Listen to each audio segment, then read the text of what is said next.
fortunes revolve. Welcome to the IzzyVerse, where the panels break and the stories burst.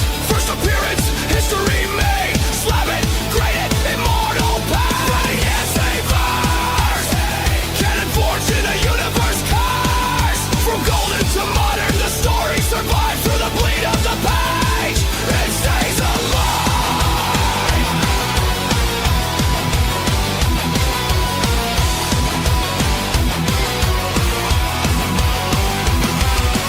Flip that spec, pumping dumb dreams. Holy Grail whispers, tear at the seams. Market spikes in the rumor mill's breath. Crossovers ink the line of death. Footnotes trace the collector's code.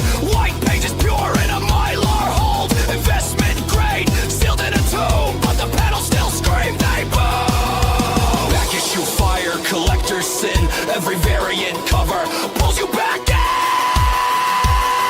Welcome to the IzzyVerse, where the panels break and the stories burst. First appearance, history made. Slam it, grade it, immortal past. IzzyVerse, canon forged in a universe cursed. From golden to modern, the story survives through the bleed of the page. It stays alive. Flip it, press it, spec it, grade it. Canon's eternal, you can't escape it. KSU, Arc eternal, bleed through you. Welcome to the IzzyVerse, where the panels break and the stories burst. First appearance, history made. Slam it, grade it, immortal past. IzzyVerse, canon forged in a universe cursed. From golden to modern, the story survives through the bleed of the page. It stays alive.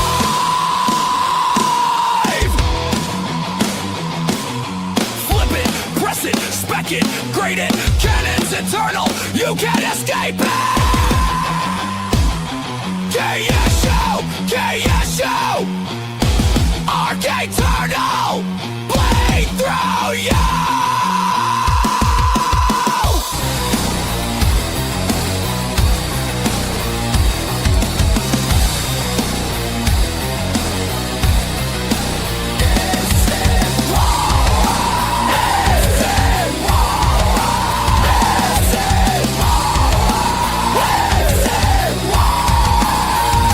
Welcome to the IzzyVerse, where the panels break and the stories burst.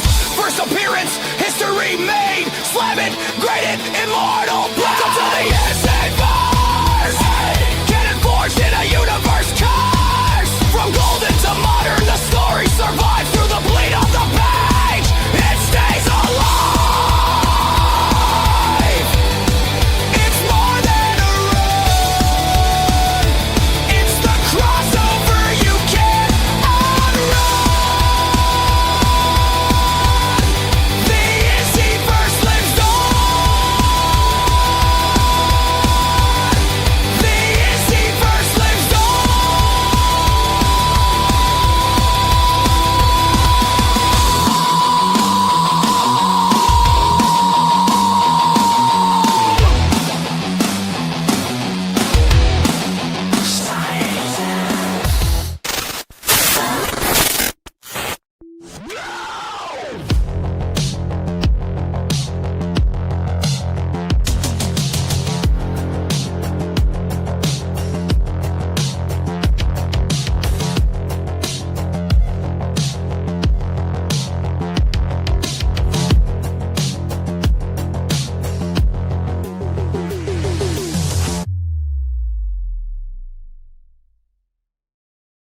And good evening. It's good evening. It's not good morning. Did you say good morning?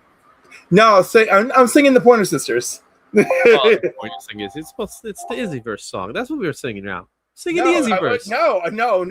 I just when you put the intro on, I just put the computer on like 9, and then I just put on something that gets me pepped, like the Pointer Sisters. If you want my kisses in the night, baby, jump for my love. Jump in. Jump in. That's right. Oh my god, I love. I'm more about the neutron dance. Nah, Jump really. I'm a neutron dance guy. I forgot how much Jump did for me in my lifetime.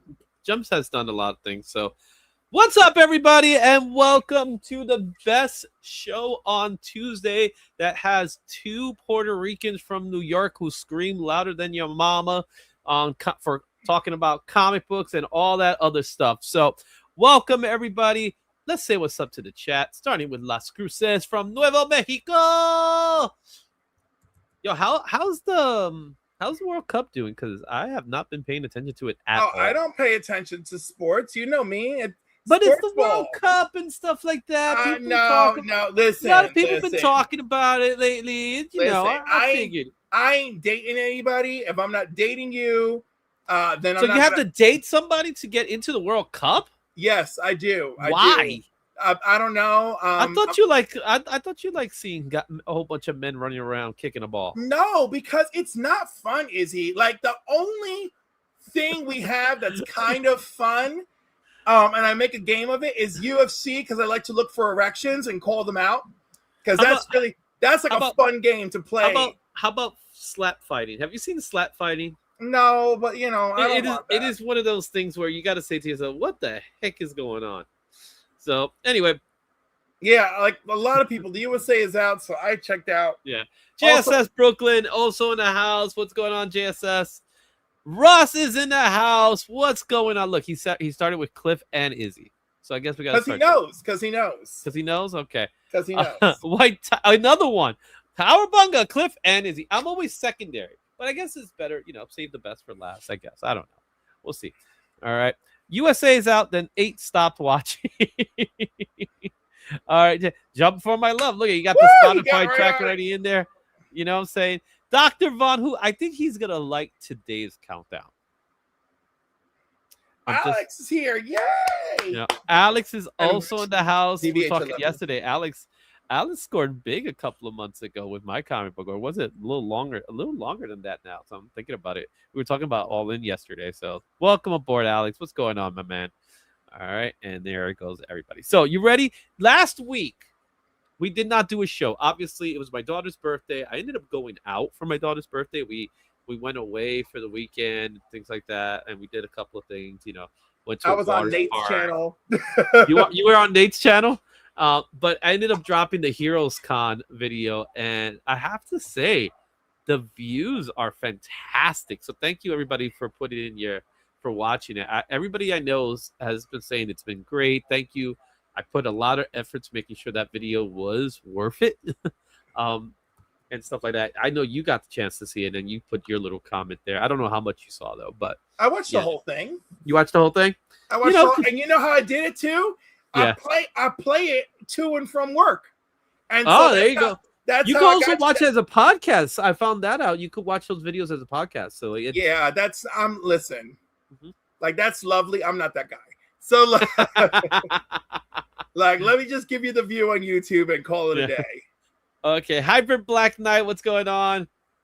I like any show where the two maniacs yell at each other. You know it's gonna happen. We got some good stuff to yell about. Hey, I thought DVH liked it when I yelled at people who aren't here. There you go. All right. And Dante's in the house. Dante's Game Room 2558 in the house. So thank you so much for watching the Heroes Con video. Also, thank you for watching. I know I just dropped it just a couple of days ago, maybe a little less. The Friend Rat Lente video as well. It was a great conversation I had with him. So that was fun. We talked a little bit about Marvel Zombies. We talked a little bit about, his upcoming play that he's going to do. And, of course, Vampirates. So it was a lot of good stuff. So if you get a chance to watch that video, go ahead and watch that video as well. So that's, And, of course, you can always leave a comment. Because when you leave a comment, it shows YouTube engagement. Because YouTube likes engagement. You know what I'm saying? Yeah, allegedly, right? That's what they say. It actually works. So, Kingdom of Nerds, Bruce is in the house. Hello for all the crashed outs. Yep, we got some good stuff to talk about. But before we do that, are ours crash outs? I don't feel like ours are crash outs. No, sometimes we agree and sometimes we don't agree.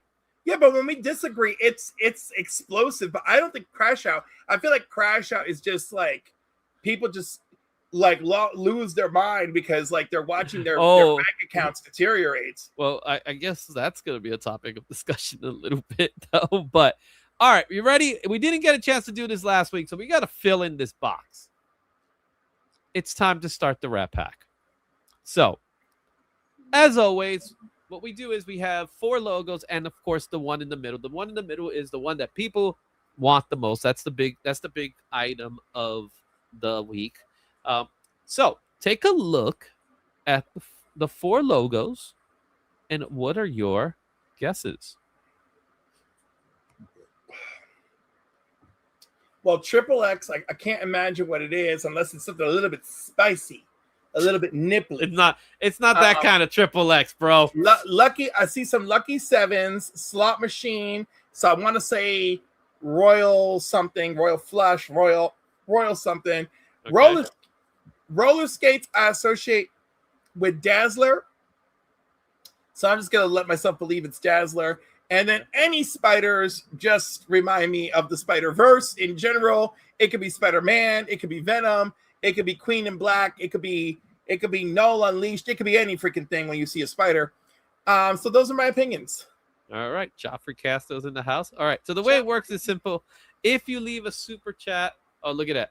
Oh, Spider Punisher blue cover. Ooh. Oh, good call. Sorry, I just got here. My TV took long to load this stream. Lando, we know about your Sony Bravia TV. We learned about it yesterday. Do not knock that Bravia series, okay? Do not knock it. So DVH has a guess that the slot machines is going to be a jackpot. So we'll see. You know, so the way it's going to be is really simple. You leave a super chat of any size. I don't care what size is it. And you'll be added to the monthly Rat Pack, in which at the end of the month or at the beginning of the month, depending on, you know, where we are, we're going to reveal the winners. So every super chat will also be included. But if you are a channel member, you're automatically included. But for every super chat, that's how we continue to add to the box. So right now, the box is completely empty. There's nothing in the box right now. So we need to start adding stuff to this box, right? We're a little behind because last week we didn't do a show, so we're behind. We don't have enough stuff, but I do have the items here, and they're all fine books. All of them are fine. So let's take a look at our first super chat. We got a 1. So JSS, I don't even know what 1 means. So and Kenneth is also in the house. Kenneth Burr. I think he just means like anyone. No, you gotta make your choice. You gotta blue. He says blue. He went with the blue, and let's get it started with the blue. The blue is bam. It's Miguel O'Hara, Spider-Man 2099, number 3. But really, it's Legacy issue 100. It's the Mark Bagley variant. Homage. It's the homage, so that's been added. Our first book has been added. Woohoo! So let's put that here now. All right. So that's the first one. Okay. So Joffrey's like, I told you. All right. Let's see. Okay. So now let's close this out. Oh, there we go. Cliff with the red. So he's going for 777. So what did you think? What did you think it was? Royal Flush, Royal Gamble, right. Jackpots. Well, it was DVH that coined it first. Mm-hmm. So it's Jackpack number 1, Elizabeth Torque. Hey, girl, how you doing? You just hit the jackpot. All right, so Joffrey knows I like to gamble. Joffrey, yeah, exactly. We're gonna be going. It doesn't do much good for me, but I like to gamble. All right, so there we go. We got our second book. Is now the pack has 2 books. Yep, it is definitely an awesome homage, and Cliff is definitely a gambler. So we now have the 3X, the roller skates, and then of course we open up for the big final one, the big one from the bunch. Big one's a fun one, and like I said, I got a little theme going on here. I think you're going to figure out the theme by the time we get to the end. And then I'll talk a little bit about what it's all about. So while we're busy working on this, let's go in and let's talk about some news because there's a lot to talk about this week. And you want to go with some. What kind of news do you think you want to go with today? I don't care. Okay, you heard it here first, guys, because we're gonna go to the main news a little bit later. I'm like, just hit me with your best shot. We're gonna figure this out. So for the meantime, let's put this away for now. Let's go ahead and get into today's news. And with that said, bam.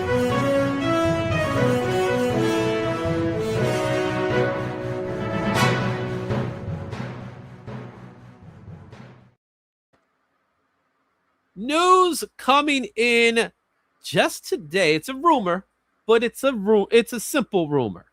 All right, we got comics and braces also in the house. Rumor has it Adam Driver will be playing Magneto in the next MCU X-Men movie. Now, somebody went ahead and already did it. I'm not a fan of this image. They made an image of Adam Driver as Magneto. But before we even talk about this drawing or this image, what are your thoughts on that? I wouldn't do it. Why not? No. No, you got that. This is the type of show that you have to explain yourself. You can't just say nah. No, I don't want that. How about that? I don't want it. I don't want it. Okay, then tell me why. I do not want it. I just don't want it. I like Adam Driver. Let's do other things. What do you mean by other things? He might be okay as Magneto. I think. Well, first of all, this is an Academy nominated. I don't give a damn. Driver. I don't give a damn. Marissa Tomei is an Academy Award winner. And what are you gonna say? You gonna say she's not great, man? What's your problem, man? Tomei is awesome, dude. Right, but I'm just saying. How can you not say? Well, like you made it seem like she's not good. I love that for you. He's an award nominated. It doesn't mean that he automatically is Magneto. That means he's good. That means he knows how to act. That's what that means. He does know how to act. I just don't think, it's Magneto. Okay. I was thrown off by the first, but the more I think about it, I could possibly work. Not right. Comics and braces with me. Yeah. Thank you. Just popped and said, "Hey, how you doing? It's been a while, bro. It's definitely been a while." All right, I'm okay with this because I think Adam Driver is a fantastic actor.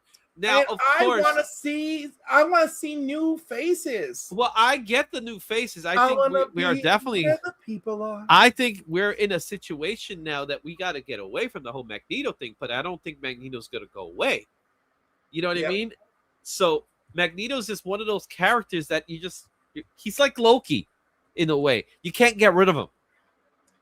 Listen, Loki only became a thing because Tom Hiddleston was that damn good. Okay, but Magneto became a thing because Magneto's Magneto.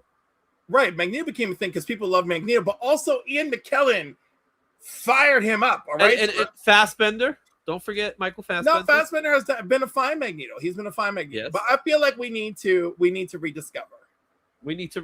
Well, the thing is that is one of the choices. So they're saying that he's the front runner for Magneto, even though we don't know. I think at this point, with this close to San Diego, they already know. So I think that's why this rumor's out, because there's already the tea leaves are out, as they say. The information's out. So people are talking about Adam Driver as Magneto. There's also a mention of Sinister. Would you like him as a Sinister? As a Mr. Sinister? That would be interesting. Mm-hmm. Let's see. He's a great actor, but for a reboot under Marvel, they need to think outside the box. They're not. Yes. They don't think outside the box. I know, but by not thinking outside the box, they will doom themselves. Doom. That's why they have Doom. What they want to do is they want to make sure they have guaranteed money, and that's the point. That's why you bring in Magneto. That they need to think outside the box because they are burning through their remaining good faith. Okay. Well, okay. And let me tell you, Spider-Man, Brand New Day is absolutely going to be our canary in the coal mine. All right. We are going to start seeing right away I didn't get a press pass for San Diego. The truth is, I'm the new Magneto. That's why I'm going to San Diego. Well, congratulations on going to San Diego. I can't wait to see you in Hall H. I know. I'm excited for him. I really am. Congratulations, Chris. Yes, Now, Chris. see, I expect that to be very. Well, I want to see footage. I want to see Cliff be doing like he's gonna do every single day. It's like, welcome again. This is Chris the Comic Vet, and here we are. You know he will. You know he will. See, we got Eddie now. Eddie's in the house. Up there, I just get there. You go, my boy Eddie. How you doing, my brother? Right. Magneto is hard to update. Yeah, that's the other thing about Magneto. I know, but it's comic book movies. We can always so he ages less because he's a mutant. We can always pull something. But that's not the thing.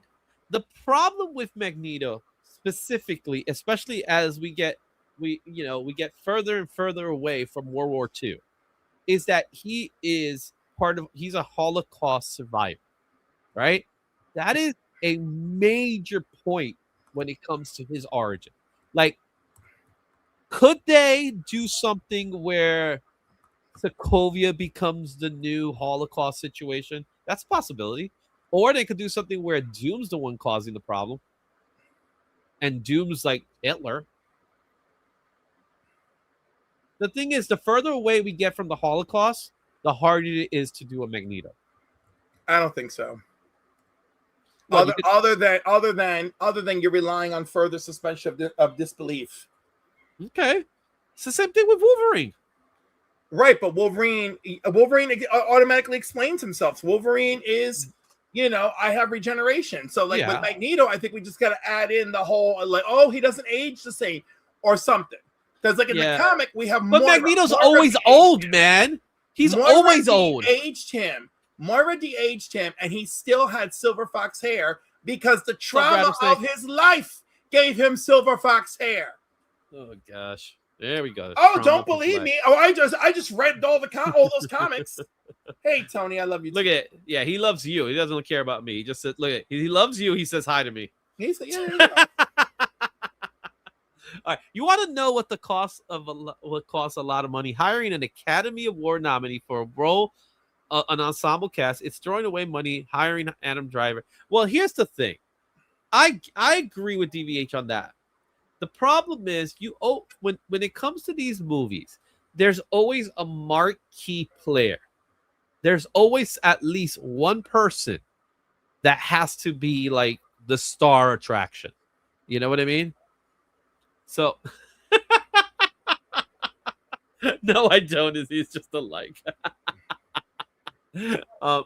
You get what I'm saying? It's one of those things is that it happened with Superman. It happened with Batman, right?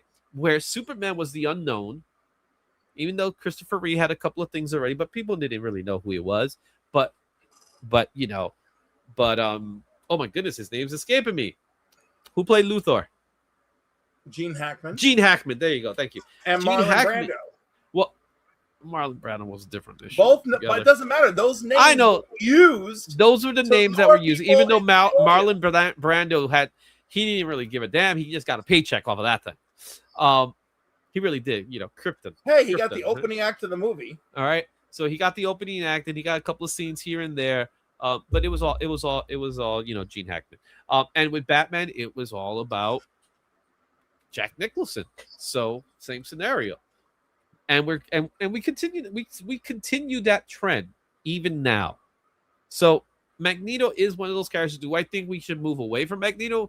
Yeah, I believe we should move away from Magneto, but I also understand that Magneto he's the quintessential X-Men villain, which at times he's a villain, sometimes he's not the villain. But he's a very complex villain in that way. Because you agree with him in many cases. I think he never stops being relevant, you know? But of course, we don't need to lay on the Magneto crutch all the time. I agree with that either. Mm-hmm. Yeah. All right, let's go to our next subject matter, which I think this was a fun one. So, Don Heck, Tales of Suspense 39 original art splash page sold for $3.8 million. Million. Well, 3.875. Okay. So Don Heck's original art splash page from Tales of Suspense 39 went for 3.875 million at Heritage Auction on July 10th through the 12th. Also included was the Secret Wars 8, which sold for 3.36. I think that's pretty impressive as well. And then there's some other images that sold. A Star Wars Return of the Jedi story went for 275,000. Original art from John Byrne also sold for 250. So let's take a look at some of these images that came from it. So the cover from Secret Wars, it was Secret Wars #1. That was it. Let's go back to this one. So do you remember Secret Wars issue 2? Well, Secret Wars 2 issue 1. This is the one that, yeah, Secret Wars is great. However, Secret Wars 2. Wait, you're not even seeing it, right? Why didn't you tell me? You have Magneto. Well, you got to tell me. Well, I don't know. I thought you were going to get there. You tell me. You know, look, I'm trying to show you the image, and you don't tell me. Well, because you're all right. Okay. Now, so what do you think about this image? I don't even care for Secret This Wars. thing sold for $3 million, bro. Yeah, I mean, like, good for you. Uh-huh. I wouldn't have done that. Yeah. You know. So to this point, and also another anonymous buyer. You know, and like I used to respect anonymity because you don't need people to know that you got 3 million laying around. But now that I'm aware of these damn godforsaken hedge funds, there you go. Going back to the hedge funds. If you are not a person, I think we should change that goddamn law about freaking corporations. They are not humans. If you are not an individual human being, I do not respect your anonymity. Fuck that. And tell me. Hey, that's your one and only. That's your one and only. I don't care. It was earned. It was earned. That's and you know it. what? You're done. You're done. There might be three tonight. Oh man, we're in trouble today. All right. So, looking at this piece here, it is a John Byrne. It is a lovely John Byrne. John Byrne, Terry Austin. Gotta give Terry Austin credit because he did some phenomenal inking work on this piece, right? But look at this question. Hope the Heck Estate got something from it. The answer is no. Unless it came directly from the estate, the answer is no. I pray to God it came from the estate. Somebody I care about should profit from this. But that's the thing. It's like if the artist sells the piece, the artist sold the piece. Yeah. It unfortunately, that's just the way it is, and that's the case with everything. No, I get it, but like the aftermath makes me sick. So I still hope that somebody worthy collected this money and not just another large business taking basically a donation from another large business so that something we all love can be held hostage. Well, it becomes an investment issue, right? It becomes they're buying this so they can resell it. It's a hostage situation. Right? It is a hostage situation. So this is the Secret Wars piece. This is the Star Wars piece, which is a pretty cool piece. What do you think about this one? It's I mean, you know, Luke looks great. It's the defeat of the Emperor. Is that Howard Chaykin? Who did this artwork? No, I don't think it's Howard Chaykin. But who did I can't tell Return of the Jedi? You know, it's small when we do this. Yeah. So it's that. There's the Iron Man piece that's sold for. Oh, that's neat. I actually saw this on my news feed and stuff. Yep. So this is the one that sold for 3.875. And again, it would be nice if the estate did get some of that money, but the truth is, if they didn't sell it themselves, they're not getting that money. They're just not. Now the buyer could be nice and give them a piece of it, but actually not the buyer, the seller. If the seller did it, that's one thing, but you know what I mean? So yeah. So that's that. So that there you have it. I like this piece. We'll talk a little bit more about comic books that sold to this, last month. So you want to go with the main attraction? Whatever you want, sir. All right. If you're into comic books, and you're that better be the reason you're here. Well, yeah, if you're not into comic books, I hope you enjoy this and it helps you get you into comic books. But let's talk about a controversial subject matter that came about on Sunday. So for those of you who are up to speed with your comic book news, this came out on Sunday. DC Comics can now ban shops who price gouge exclusive variants. So again, if you don't know the story, let's talk a little bit about the story. All right. So the story goes, DC has decided because of the success of Absolute Batman more than anything, they're willing to cut shops off if they go above a 5x cover price on unsigned and a 10x sign. Right? So the shop can get banned from the company. So this is in reflection to what's been going on with sales with Absolute Batman. This has been going up to sales with other books, but predominantly is Absolute Batman. So, talk to me a little bit about what this is all about and how this came about. Well, obviously, I think it was the Dan Quintana of it all, right? Dan Quintana, what they call Dropgate now. And it is Dropgate, and they can, they can feel. But it's not just that. It's not Dan Quintana by itself. No, of course, it's Heavy Metal and Mental, right? No. I'm not. No, it's not. Heavy Mental is the Dan Quintana situation, right? It's also Felix Art, of course, but okay. Felix Art is gravitating towards exclusivity, and delivering on that exclusivity, and I understand them. And I feel for how this would affect them, but they also still sell the original art for the artist, and they make money off. Well, of they represent the actual artists involved, so there's the right. difference. So there. I'm not about to feel too bad for that. You also have to give Garfwan shout out. They picked the roller skate. Yeah, baby, that's right. So we'll come back to it. So we know you got the roller skate. All right, okay, and it's all being. What's going on? I didn't say hi to Bobby Ghetto as well. What's going on, Bobby? All right. But the unfortunate thing is, and yeah, Felix Art is kind of part of it, but I don't think that would have bothered anybody had it not been for the Quintana of it all. And so, yeah, I do feel like, and obviously they're not the only ones to blame. It's just the most famous incident. So my apologies to Heavy Mental, but they are the most famous incident. Okay. Yeah. You paid to produce this product. You advertised that it would be available, and then you had rampant complaints on the lack of availability. You created a scenario in which you were doing live sales of the book that you purchased, and then allowed it to escalate into ridiculous numbers. But that's not all they did. No, but that's the most famous. But that's the final result of it, right? Because remember how the drop happened. So the way the drop happened, as is referred to as Dropgate now, is that they only release a handful amount of books at the price that they were always supposed to have released it. Always, right? So the book was always supposed to be at $25, because if we're talking about a 5X price or $30, that's 5X. Of the price tag of an Absolute Batman cover, right? So they were supposed to do that. What they ended up doing is that they did drop it at that price, but they limit the quantity of what they had to, I don't remember, it was like 20 books, maybe even less than that or something like that.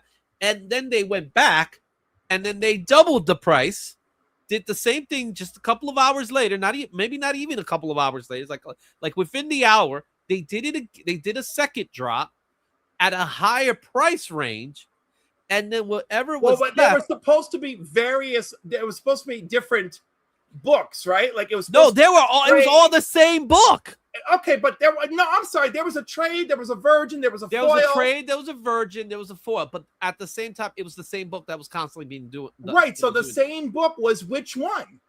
The original. The trade dress. The original, yeah. Okay, because that whole thing is it's a very convoluted story, but I'm sure if you were one of the people constantly missing out, you would anyhow. It wasn't protected by bots either. Right, that was another thing. It wasn't protected from bots. Listen, everything that they could have possibly done wrong, and perhaps they even continue to do wrong, I mean, that's on them. You made the product, and then we talked about this before. I don't care for you being the retailer and then also at the exact same time the vendor or whatever you call it, the third party. Well, really the aftermarket seller. Right. How can you be like, I created this and I'm the aftermarket seller? I just think that that's in the worst. Well, taste ever. that's where the whatnot came in, right? So Well, right, so and they shouldn't have done like that. I get all they want to do is capitalize on capitalism. Does capitalism. Yeah, well, exactly. But I mean, it's such unfair bullshit. And yeah, it's disingenuous. This is how you drive people away. I know a lot of people that turned them right off, and they did not look back. I mean, obviously, not enough of a number of people. There's the book in question as well. There you go. So you had that. So what they ended up doing is they came up with the whole process. I want to talk about numbers. I want to talk about numbers because you can make 50 grand at selling the comics at 5 times cover price. Yeah, of course. So I'm not like, I'm sorry. Like, how many people do you need to employ? And how much gouging needs to occur keep for it to be in mind, profitable? Keep in mind, you're also buying the book at a discounted rate, even because you're buying at a bundle, right? Yes. You bought a certain quantity because in order for you to get that exclusive cover, you have to buy that quantity. Yes. Right? So you have to buy that quantity. So you're gonna pay a couple of $1,000 for it, right? Give or take, right? You can pay up to 10 grand because I know these artists that of course, are not cheap. So, but when it comes to DC and Marvel, they're the ones making the decision on who you're gonna get. If there is like, hey, we want it to be this guy because we got a thing with this guy, that's a different subject. Like with Daniel Warren Johnson, for example, right? With Felix Arts or Nick Dragotta and things like that. With Harry Mental, they had Kitana, and the excitement over Kitana artwork was getting people riled up. But the thing is, they did their drops. They did their first drop. They did their second drop. After they did the 2 drops, that's when they went to Whatnot.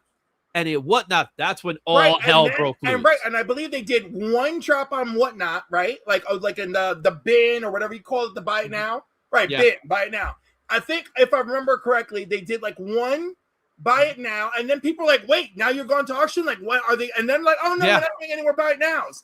And again, but the problem is, to me, the bigger problem. Yes, I agree. The problem is the price gouging. I agree with that. I'm for this. Don't get me wrong. I'm completely for this, and I have friends that are retailers. You know what I'm saying? So I'm for this because I think it hurts the consumer. Ultimately, it hurts the product at the end too. But the reality of it is it hurts the consumer, and I'm more about the consumer than I am about anybody else, right? So but the bigger problem is, and this is where I have to look at it from a perspective of, if you're a buyer, you need to know when you need to stop, but you don't. Yeah. I mean, look, we could talk about individual personal responsibility all the time, but that's just a disastrous issue to get into. It's dangerous. Every argument I have ever made has been in my interest of protecting the consumer. And then of course I've even watched videos, shout out to Swaggle House, where it's like, oh well, even if you're doing it for like protecting people, it's other people's money, blah blah blah. All right, fine. At the end of the day, buy what you love if you really love it, whatever. But like, I know people don't like to walk away feeling had, whether it's tomorrow, next month, or next year, right? Yeah. I mean, and also like, what do you really value I feel like there's a big difference. Like, oh, I paid 10 grand on my Hulk 181, and now it's only worth 7 grand. But do you still love having your Hulk 181? So let's talk about this question. Let's talk about this one here. Oh, damn, this is gonna happen? They've always owned the art. That's nothing new. Wait, that's DC nothing new. DC has always owned the art? So DC has always owned the imagery. Okay. The original piece but not the original still belongs to the creator, according to the agreement. Right? Because remember, there were times where an artist, especially when it comes to interior artwork, that they will, especially when it's a penciler inker type of situation, the penciler will do the work, the inker will then ink it, and then what will end up happening is that the publisher will split the artwork back to the creators. So in other words, the artist, the original artist, the penciler will get a certain percentage, maybe 60% of the art back, right? And then the remaining 40% will go to the inker because the inker did work on the piece. So and then they do what they want with the pieces, right? It becomes their property. However, when it comes to the imagery, it cannot be reproduced. The only people that can reproduce it is the owner of the imagery, in this particular instance, DC Comics. You get what I'm saying? So those Dan Kitana art pieces, the artwork itself, the piece of art that he drew it on, that's his. However, the imagery cannot be reproduced unless DC provides permission. So in other words, if they want to create Dan Kitana t-shirts, they can. They cannot do it. DC can. Yeah. Because they own the property. It's their IP.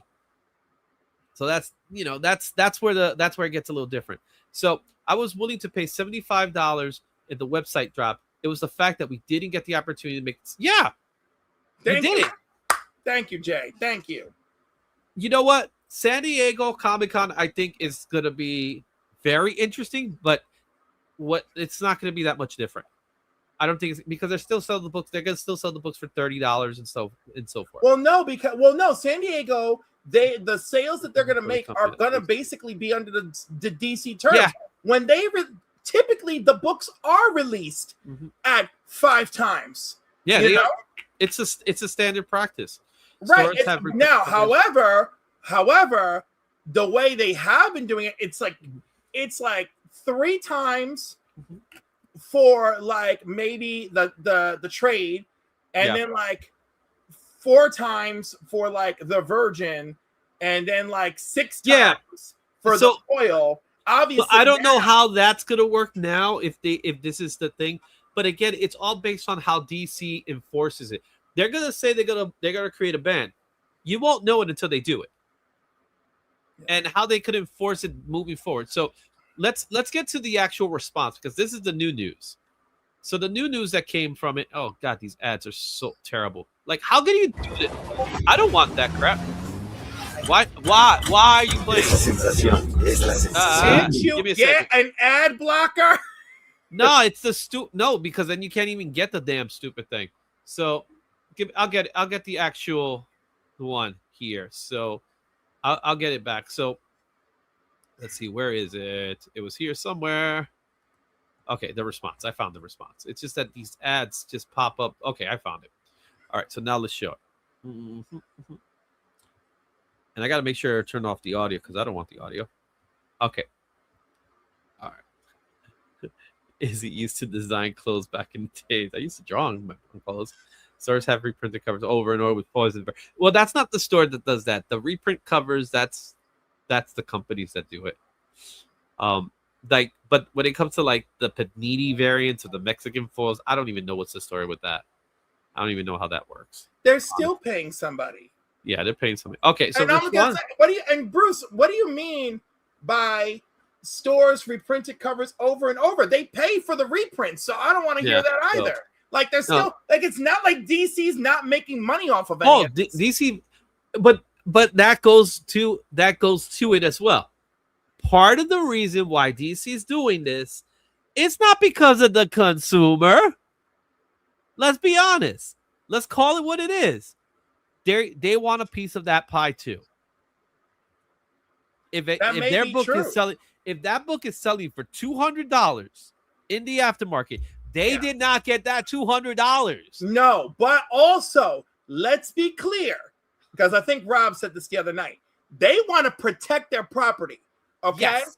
And if this price gouging is poisoning their absolute precious, I think there's a lot to do with Batman. Well, they want to come out there and fight against that because they want to protect. They want to protect their long-term interests. Yes. If Absolute Batman peters out because the team behind it peters out, oh well. But right now it's all hot.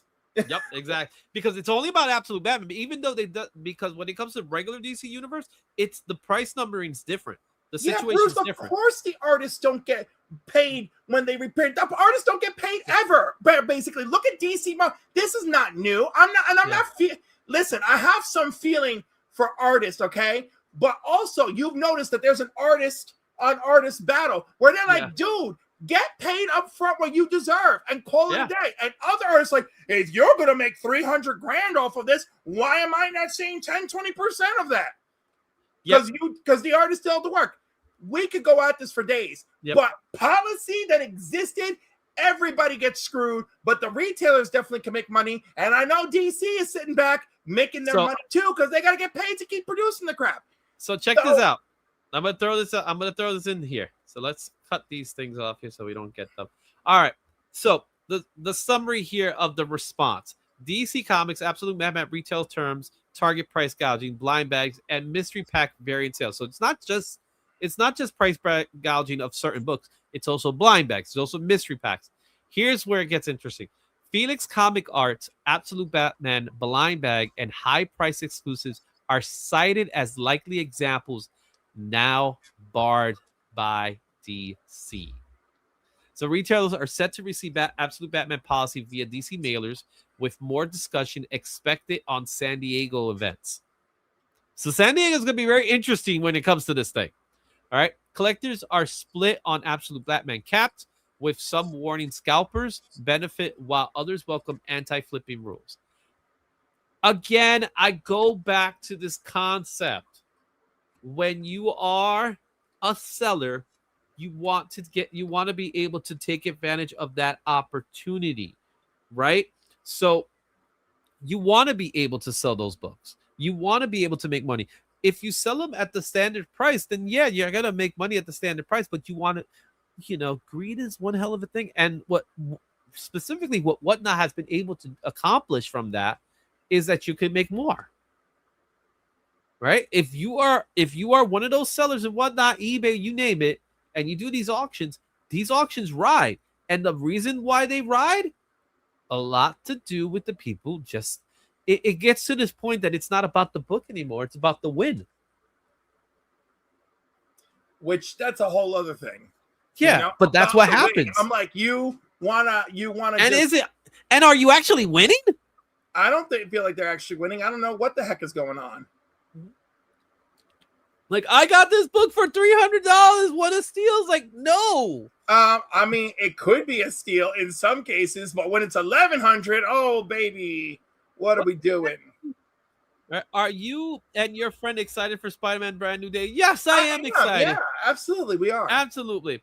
I also have Star Wars questions, if you don't mind. Or we'll take your questions here. I'm not, when it comes to Star Wars, I'm more of a comic book guy. So, I'm not disagreeing with you guys, but it's up to the artists to negotiate better contracts. Yes and no. Yes. We're still in a situation where it's a corporation versus an individual. But the artists can name their price. Right? The artists can name their price. You have to get dependent on who they are. I guarantee you, your J. Scott Campbells are okay. Yeah, of course. Right? Your J. Scott Campbells are okay. Your IzzyVerse, they're not gonna go through that. You know what I'm saying? What I'm saying. No, but you should at the very least for an Izzy, okay? Yep. The very least is you should do some research to charge appropriately. Yeah, of course. I bet you are winning by thinking that you own the highest paid item. And it's not the highest paid item. That's the catch. Right? Better contracts with retailers. What you need to do is what a lot of these people do, especially when you're in mid-level. If you're mid-tier and above, you got to get yourself an agent that will understand, that looks out for you. That looks out for you. That's the first thing you got to do. There are agents that will try to con you too, but you want to be able to look out for it. All right. So we get the information here. Let's see here. So it came as comic book artist, agent, dealer. Felix Comics Art announced our first ever blind bag. All right. Each includes 2 exclusive variants, including one of our Absolute Batman foils, guaranteed. 300 blind bags will be dropped tomorrow. and the remaining will be for San Diego attendings in 2 weeks. The blind bag is $100, and each will include 2 Felix comic art exclusives, including guaranteed one of the following: the Absolute Batman exclusive foil, adding the Heron and the Daniel Warren Johnson foils are exclusives to this blind bag. So here's the images that are going to be part of it. So you got design variants, you got the Daniel Warren Johnson's Virgin variant, the foils. They're all going to be part of it. What's up, Matt? How you doing? Mm-hmm. All right, so those are the books. So now, this would now be against DC Comics' retailer exclusive variant policy, which states retailers may only sell or give away the variants as clearly identifiable comics without limiting. The foregoing retailers shall not include the variants, the art, or any of DC characters, logos, artwork, symbols, or trade dress as part of it, or in promotion for a blind bag, mystery pack, sealed surprise bundle, or similar promotions. In fact, some people seem to think the new policy was specifically aimed at Felix comic art, as they were the only ones doing Absolute Batman blind bags. And Snyder has specifically stated that DC is not doing blind bags for Absolute titles, but it looks to be wider ranging. You know, by the way, all of this is just pure money for everybody who has a drop in the next 24 hours. Right? Because they probably can get away with, and they can probably get away with anything. I'm sure DC will have a date where everything goes into effect, and it's not now. So I'm sure all those sales happening in the next 24 hours are going to be explosive. Mm-hmm. Kilton Corgi, what's going on? What's going on, Jay? Their drops are awesome, awful. DC won't be able to police this policy, in my opinion. I think they can, but it's dependent. To a degree, it's dependent. It's dependent. Yeah. It's dependent on how well they know it. Because here's the thing with Felix art, specifically Felix art. They represent Nick Dragotta. And they also represent Daniel Warren Johnson, 2 of the biggest artists today. Right? So by representing Dragotta, I consider who happens to be more of a writer. What was that? I consider Daniel Warren Johnson more of a writer. But his art, he can do also, art. His art drops. When his art drops, it drops. Right? So if Snyder's specifically saying no Absolute Batmans, blind bags, he's saying it from a place of power. Let's be honest. He has some sway in DC. I honestly think he's being prepped to be the guy that's going to take over for Jim Lee when Jim Lee steps down. That's what I believe. You know what I'm saying? I got nothing to say it's going to happen that way, but I think when the day comes, he's going to step down and Snyder's going to step in. It just makes sense to me. Right? So, but that's for a different day, right? So, my question here is, if this poses a problem for Felix art, will it still pose a problem for Nick Dragotta? I mean, it can. Mm-hmm. Like, you know. If it does, then what? Well, we know damn well how that's going to go. Nick is going to just fall in line with whatever DC wants. But remember, that's still his agent. That may be his agent, but at the end of the day, it's like, who's going to put the food on your table? Don't bite the hand that feeds you. I get that. Right, exactly. We all know how that goes. Because let me tell you, who's the most who of the 2 people working on the 2 lead people on Absolute Batman, who's the most replaceable? That's a hard question. That ain't so hard. The artist is replaceable. We already have had a few people take a dip into playing substitute artist on the book. Okay. But it was Daniel Warren Johnson. And guess what? Daniel Warren Johnson is represented by Felix comic art too. Okay. But anyhow, whoever just did the Harlequin issue, that was somebody else. I'm just saying, we've already Mike had Splicer, another one. Right. We already had some guest artists. So anyhow, I feel like Felix, our house, they don't want to bite the hand that feeds them. Obviously, Jock is artists- one. I like the fact that you mentioned Jock. I don't know who represents Jock, to be honest with you. It'll be fine. Felix isn't stupid. Well, I agree. I think Felix isn't stupid. He's going to work with DC's guideline after this blind bag. But the thing is, he wasn't supposed to do the blind bag in the first place. Well, no, we are only hearing this now. What's up, Nerdy? Nerdy Geek? We are only hearing this now. So, I'm sure when he did I'm sure when all these things were done, no one had heard about any of this, okay? Do you think this news was new to them? I'm sure they knew about this before. I absolutely believe it was new to them. And I'll tell you think why. they found out on Sunday like everybody else? I think they found out Friday night. That's what I think. Okay. Because let me tell you, when people drop hammers like this is how they do. Scott's Collectibles, that sounds right. Yeah. Let's go back, okay? With Comic Tom. When I was watching his Whatnot the other day or whatever, when he was like, hey, this is my last spot foil cover, so buy this Catwoman now. It's my last spot foil cover. DC told me no more spot foils. DC told me no more glow in the darks. DC told me it can only be a full foil page. DC had already started laying shit down, and that was Tom's, and that was over a week ago. So do I believe that as they start laying down some law that they decide to launch the next assault by Friday? Yeah, I believe that. Do I believe these guys found out like Friday night? Yes. Do I think they're probably going to get a pass on this because because of Nick? I would say because of Nick. Yeah, probably. But after all this, it's over. So I know these people are going to have a field day making money because all these exclusives, Mark Brooks, Felix, or everybody else and their mother, they're going to have a field day with this right now.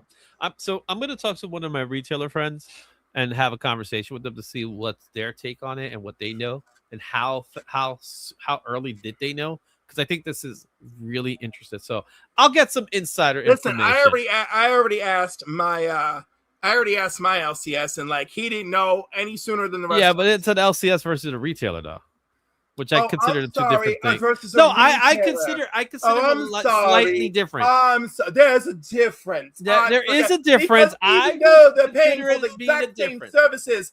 It's a different tier because this is a caste system. I do believe it is a tier system. I believe there is a tier system there. Disguised as freedom believe it. and capitalism.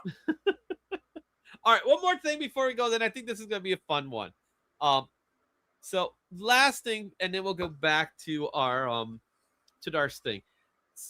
So this came out today actually, and I think this is hilarious. Oh, what's up, PSG Comics? What's going on? Hey, Ron.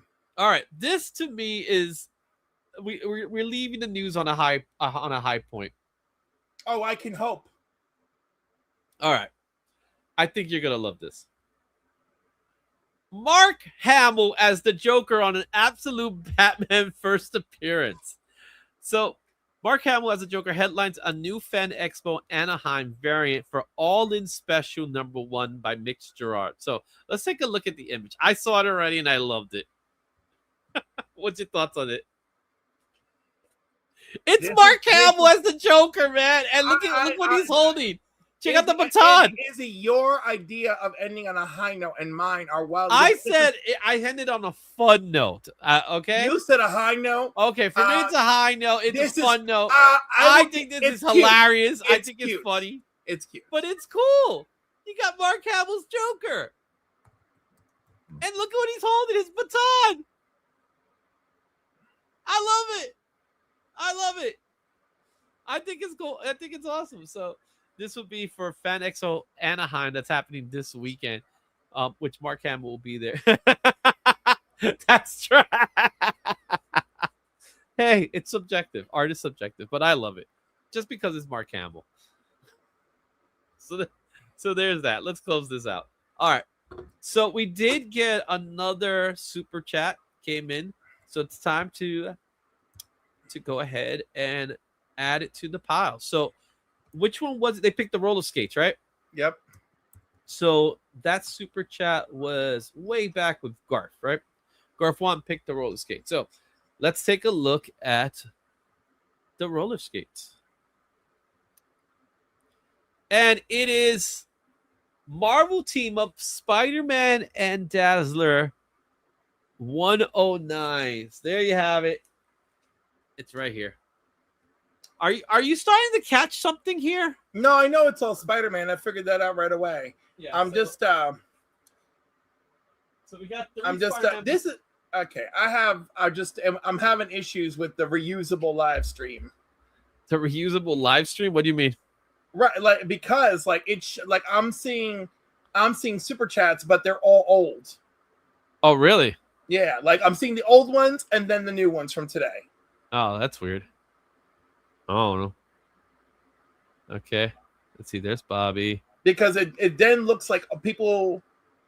Mhm. Yeah, I was gonna say by the comments I could tell they're old. Okay. Izzy's easily entertained. Oh yeah, it doesn't take much to entertain me. No, How is Dazzler is roller skate? Well, yeah. yeah, How could she? skates? She her whole thing is roller skates, man. She's wearing roller skates on this image. So you know what? Let me go ahead and do this. So bam. Look, she has her roller skates right on. Look at them right there. Kind of hard, it's a little blurry, but they're right there. You see them. She's wearing roller skates. I'm aware of Disco Dazzler on the roller skates. I'm aware. Yeah, no, that's a thing. She's always been a roller skate person. So there at. Okay. So we're down to one more icon, and that's that 3X. So we need the 3X, and then obviously we're going to get the middle one here as well. So while that is being loaded, again, thank you all. I really do appreciate it. It helps me keep this channel alive because the money that we earn from super chats, from channel membership, all that goes into the comic books. It goes into the StreamYard. It goes into the project that I'm currently working on. All that stuff is because of your support. So I really do appreciate it. And that's it. So look, I have comic issues. You got Brian in the house. What's going on? All right. You should have done a disco ball. Joffrey, we did the disco ball 2 weeks ago. So I had to change it up. Can't keep it to the same thing. You gotta change it up. I gotta keep Cliff on his toes. Stuff like that. Yeah, that's the ticket. Yeah, that's how I do it. So we still got the 3X. What could the 3X be? And like you said, you already realize it's Spider-Man theme. So what is the 3X?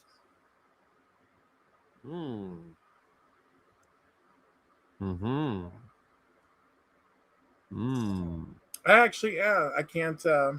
It's not. It really isn't that hard. I don't know. My brain knows. My brain only goes so far with you with this stuff. It's me having fun, man. I love this. Anyway, let's remove this for now because we are going to go into our next segment, which, let's see if I can pull this up here. I would have done this last week, but of course we weren't doing the show, so I'm doing it this week. And there's already been some crazy things happening already. So let's go ahead and let me close this out here because I can't do that one. And where's the image? I lost it. All right, let's try this now. We're gonna stop sharing for a brief moment. You guys, look at me, I'm big. We lost him. Okay. All right. So one of the things I like to do is I love looking at the prices. What's going on with the screen today? No, it's duplicated. No. Oh my goodness. If you see what I'm seeing, all over the place. It's all over the place. It's going insane, man. There we go. That's what I'm supposed to do. Okay, finally I can do it now. So we like doing a little segment I like to call Chart Busters. And in this segment, what I like to do is we like to go to the highest sales for the month, for each month. So we didn't do it last week, so now we're doing this. We're gonna do it this week, and this is the Chart Busters for June of 2026.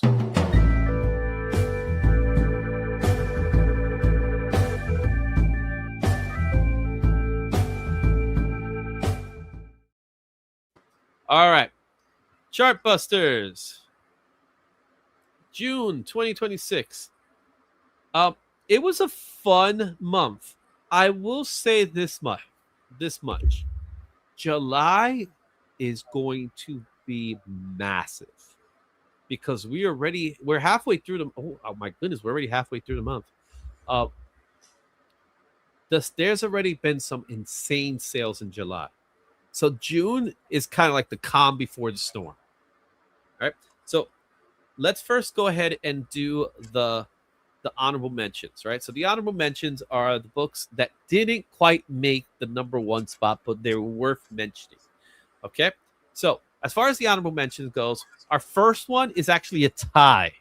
And that's Amazing Man Comics, which sold for $15,860. That was on June 2nd.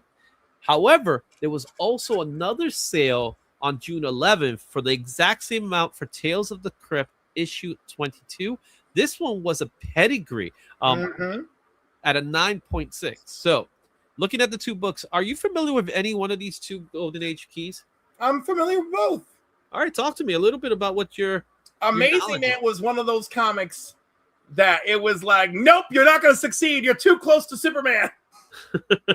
But he kind of looks like He-Man in a way. He does. Well, he's a little more John Carter of Mars kind of action that they're doing there. Yeah. And I'm really sure that's how a lot of people were able to squeeze by. I know one publisher, DC sued his ass so fast and so quick after Wonder Man Comics #1. That was it. Like he had whiplash. Every character he made after that, not one of them had superpowers after that. Not one of them had superpowers.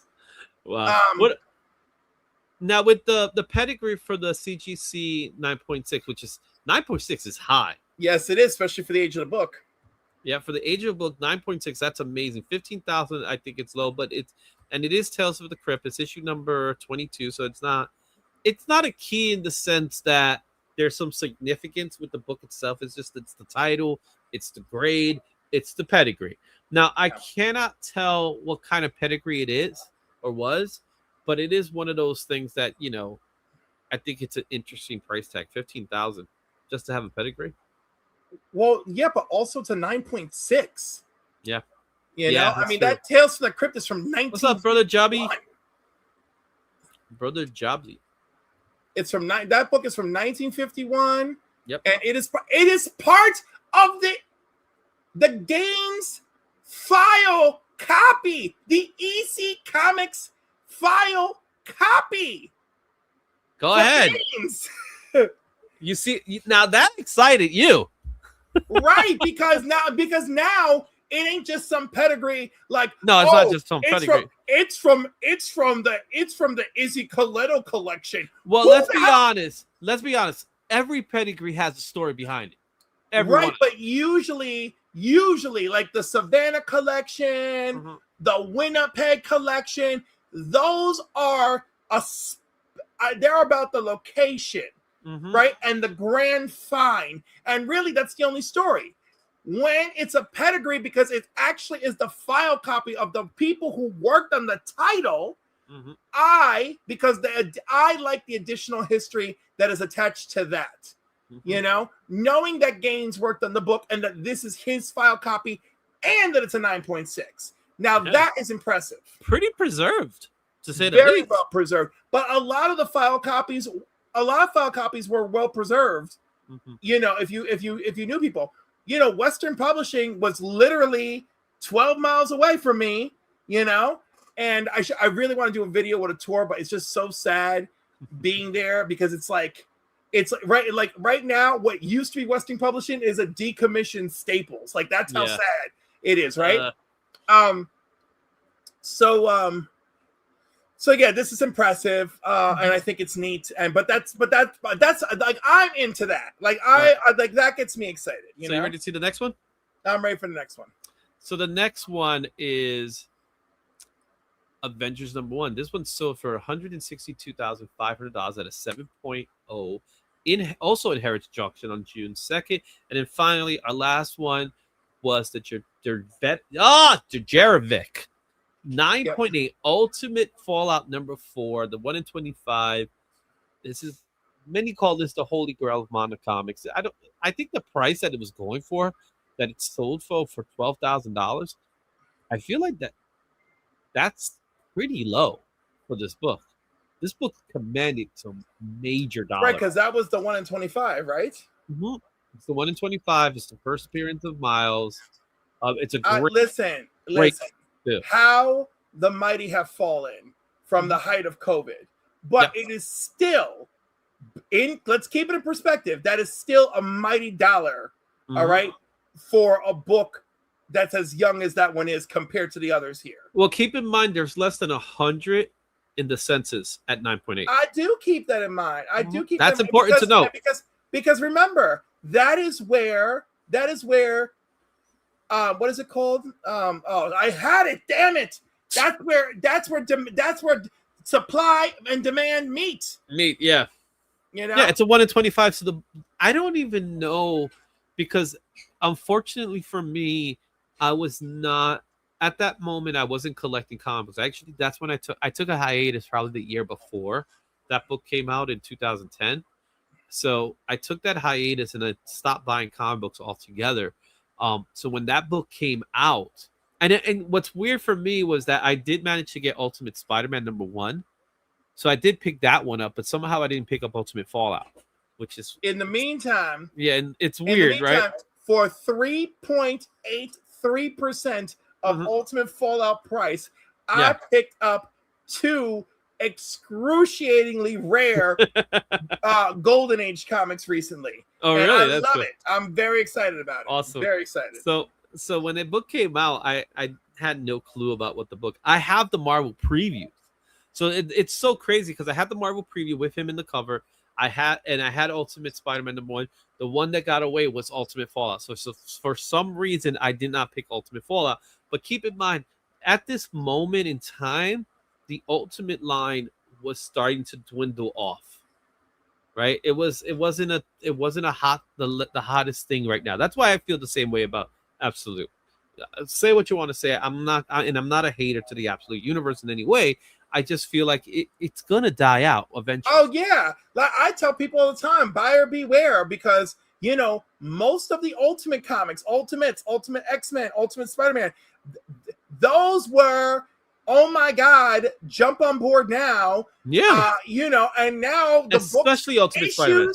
Issues that used to be $40 are in the dollar bin. Now that said, it did give us Miles, and Miles is clearly the superstar out of that, and that's why the demand is still there. But Miles wasn't even part of that initial initiative. That's the crazy thing. Not, but all of that is dollar bin days. So I'm just saying we are not far off from that happening to the absolute universe, unless they really find a way to keep fueling it. Well, and that's the thing. It'll be fueled for a good time frame, so it's not going to cool off anytime soon. But within a couple of years, I could definitely see it cool off, because everything's bound to cool off eventually. There's another Gaines file copy of Tales from the Crypt, issue 25, over on Heritage. Oh my goodness. He's all excited about that. And it sold for $5,612. So a 9.6, part of the Gaines collection, pedigree. It sold for much less, and only a few issues later. It is crazy. People must have been all about that earlier issue. All about it. All right. So let's get into it. Let's start off with our modern age. This is the books that are charted from 2000 to the present.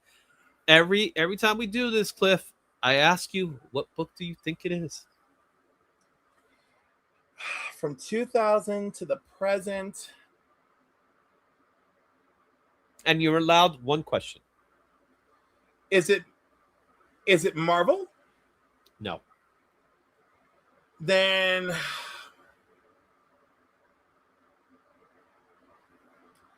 I'm gonna say I'm gonna say it's Batman related. I'm gonna go with a Batman. You're gonna go with a Batman book. I'm going with Batman because it's actually Invincible #1 once again. Oh my God, again? Why do I ever guess on anything else? My baby boy here, he keeps delivering. So Invincible #1 sold on eBay in a fixed offer in June 26th for $9,500. Now, if I'm not mistaken, this book has sold higher in the last couple of months. Is this a low? I wouldn't call this. Listen, no, I'm saying a low for this book. If the last one sold for $9,800 9,800 and this is 9,500. I don't care. I wouldn't. But I think it was But this is 4 digits. Didn't last time we saw this book it was at 5 digits? I don't recall seeing this at 5 digits recently. I don't remember off the top of my head. I could go back because it was just a couple of months ago. It wasn't that long ago. In fact, I actually took this image from the previous image. So, and it was a $10,000 book. So it actually has dropped. It's an eBay sale. It was a fixed offer as well. So there's some interest in that. All right. Yeah, I don't know when you found it at 10 grand though. Yeah. Because... Well, I do know for a fact, and I was looking at Go Collect, getting these numbers. There are a few Comic Tom versions as well. Comic Tom didn't get the highest bid though. He didn't get the highest sale. What does that mean? So Comic Tom's had a bunch of Invincible #1s. He had a few of them, not a bunch. He had a few of them. He had sold them. Oh, okay. All right. So he sold them on his site, and they made the list. They didn't make the top list, but they did make the list for the month. He also had like a 9. He also had a 9.6 as well, but he did also have 9.8. I think he had about a few of them, like maybe 3, and at least one of them was in the list. All right. So looking at 2006. 26. Yeah, 2026. Sorry, this is the high of 2026. The 9,500. Yes. Oh, so but I cannot find 2025 stuff at the moment. Yeah. Okay. All right. So there you go. That's #1 for the modern era. Let's go into our next era, which is the Copper Age, and these are the chart busters for 1984 to 2000. So go ahead, Cliff. What do you think it is? And again, you're also allowed one question. Is it Marvel? No. Is that going to be your one question for every one of them now? Yeah, but you know what? I'm still going to go with Batman, and I'm going to guess.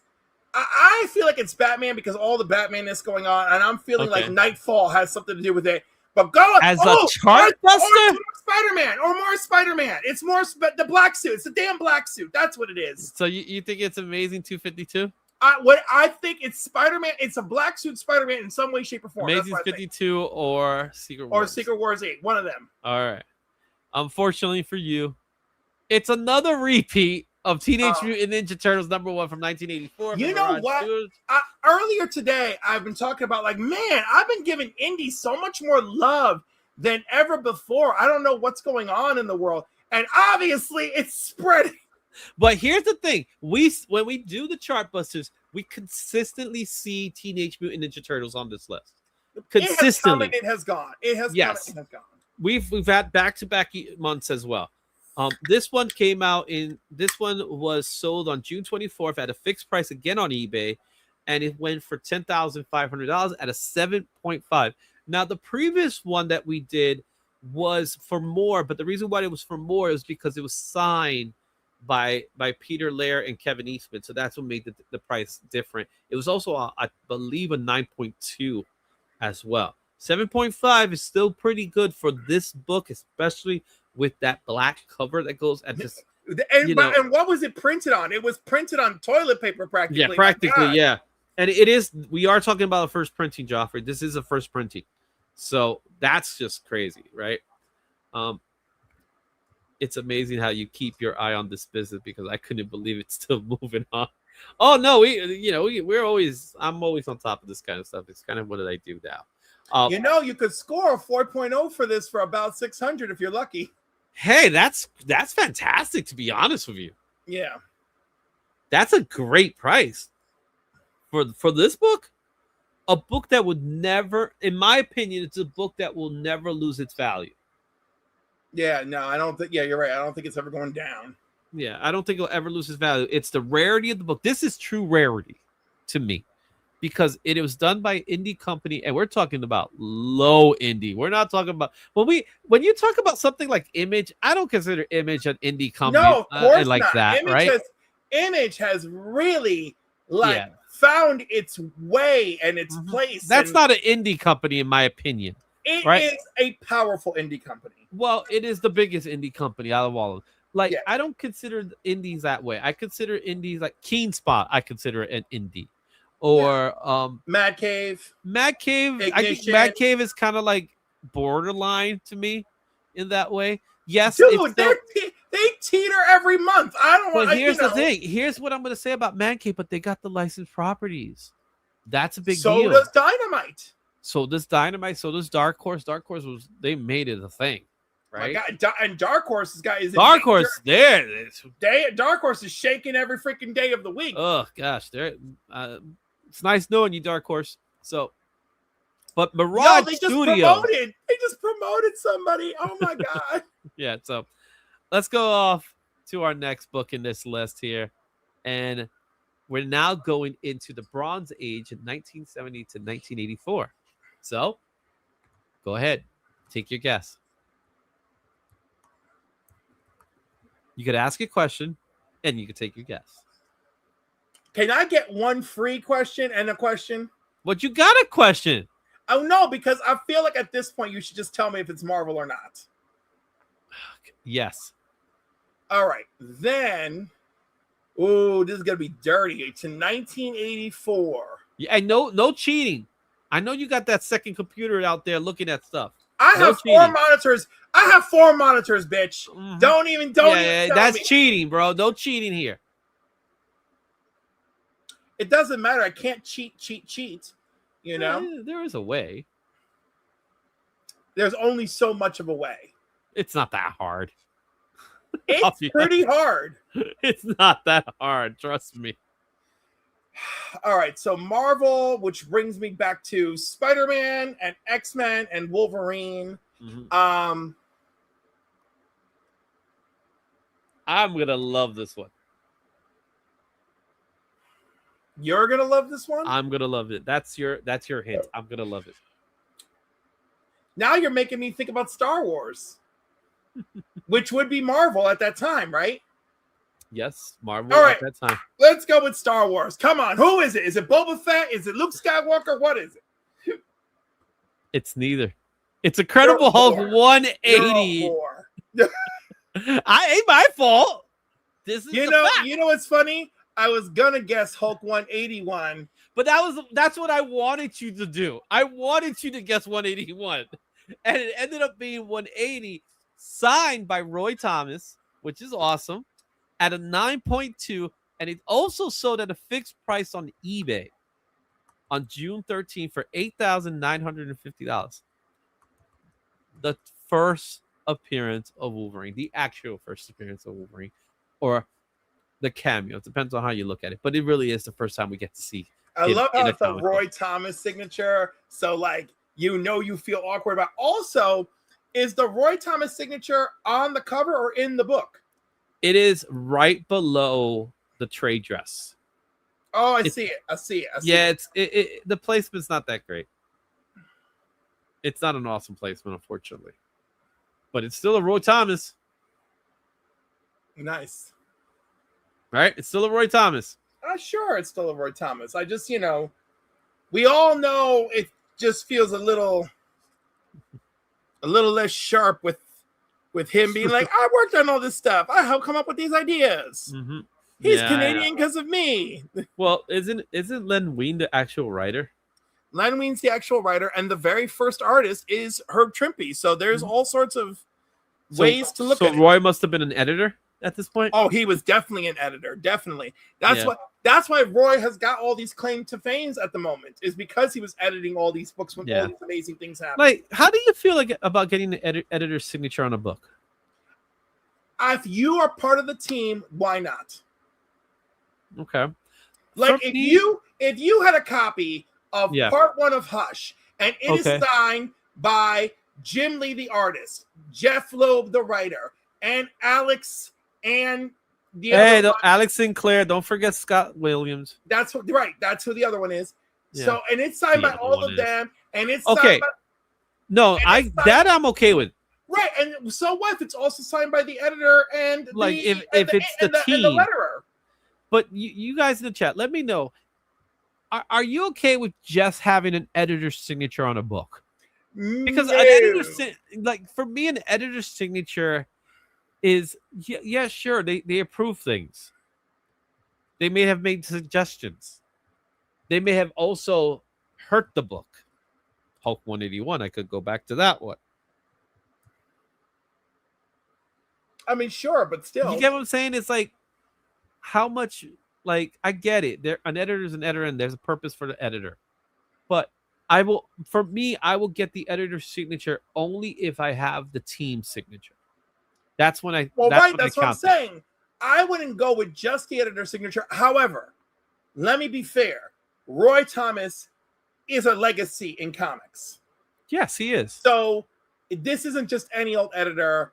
It's Roy Thomas. So I still think. So was Jim Shooter when Jim Shooter was. Would you I have gotten know. And what I was gonna say, and wouldn't Joe you kill? Quesada? What about a Joe Quesada signature? Well, he's still alive, number one. But as an And, editor, I'm talking about. No, Yeah, I'm just saying. getting a Joe Quesada is But fine. so is Roy Thomas. Roy Thomas is still alive, bro. He ain't dead. Of course he is. He's just a little. He's just a little bit further. He's no longer along. he's no longer a little boy. Exactly. Anyhow, I don't know what to tell. I'm just saying. I think anyone with a legacy and they actually were the editor in the book, I don't think it's a bad idea. So you not know? a Bob Harris. You wouldn't feel the same way over Bob Harris. It depends on the title. An You know? X-Men title. Yeah, exactly. Like I would Yeah. do that. Yes. Okay. You know, but again, it's not like the one I'm going out of my way for. No, I It get would- that part. But if you right, have access it would to him, definitely like Roy Thomas, I would do it because he's Roy Thomas, right? Mm-hmm. But like Harris, I would do it like if I already have other people signing it. Like there's like it's like honestly, it's gotta reflect my mood and my taste, just like everything else in collecting. It's about mood and taste, you know. Yeah. Like obviously, and Roy Stan is Lee not a was an little kid editor. anymore. So to Bobby's point, I think Stanley's an exception to the rule, right?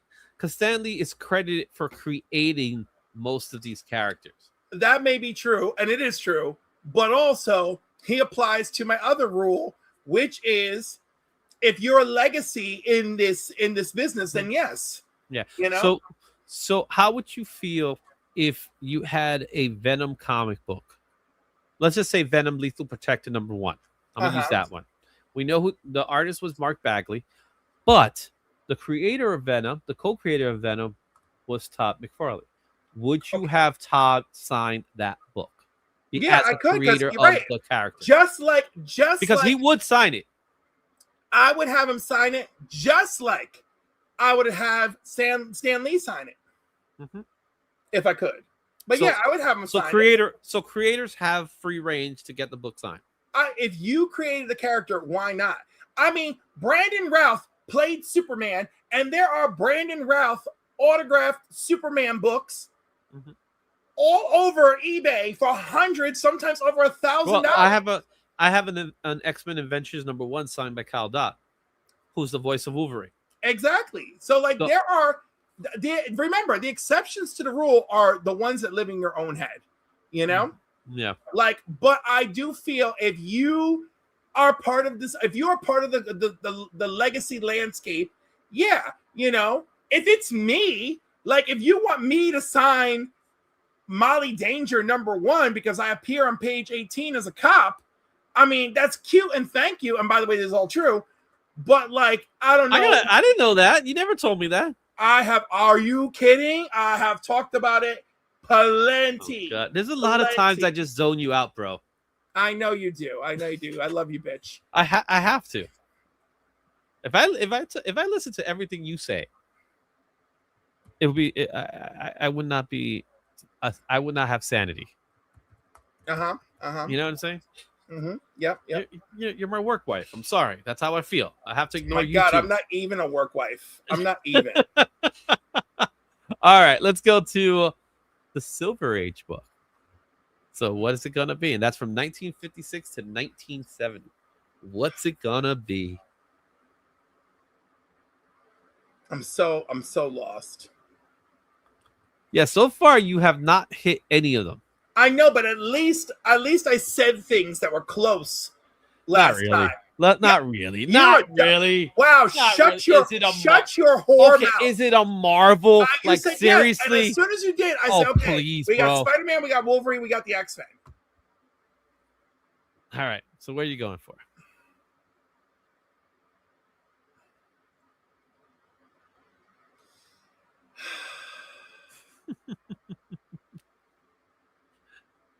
Oh my god! I found the page. I found the ink page of my appearance. That's so great. Silver Age. 1970 is the cutoff. Shit. Cliff is getting mad. I'm gonna go Gold Key. Wow. Now you're gonna go. Now you're actually going into the indie. Yeah, All Dave right. knows the feeling. Dave knows the feeling. All right. X-Men 12, 1965, first appearance of the Juggernaut. This sold for a nice solid 10K on June 14th in an auction on eBay. It was a 9.4 of a great cover. One of my favorites.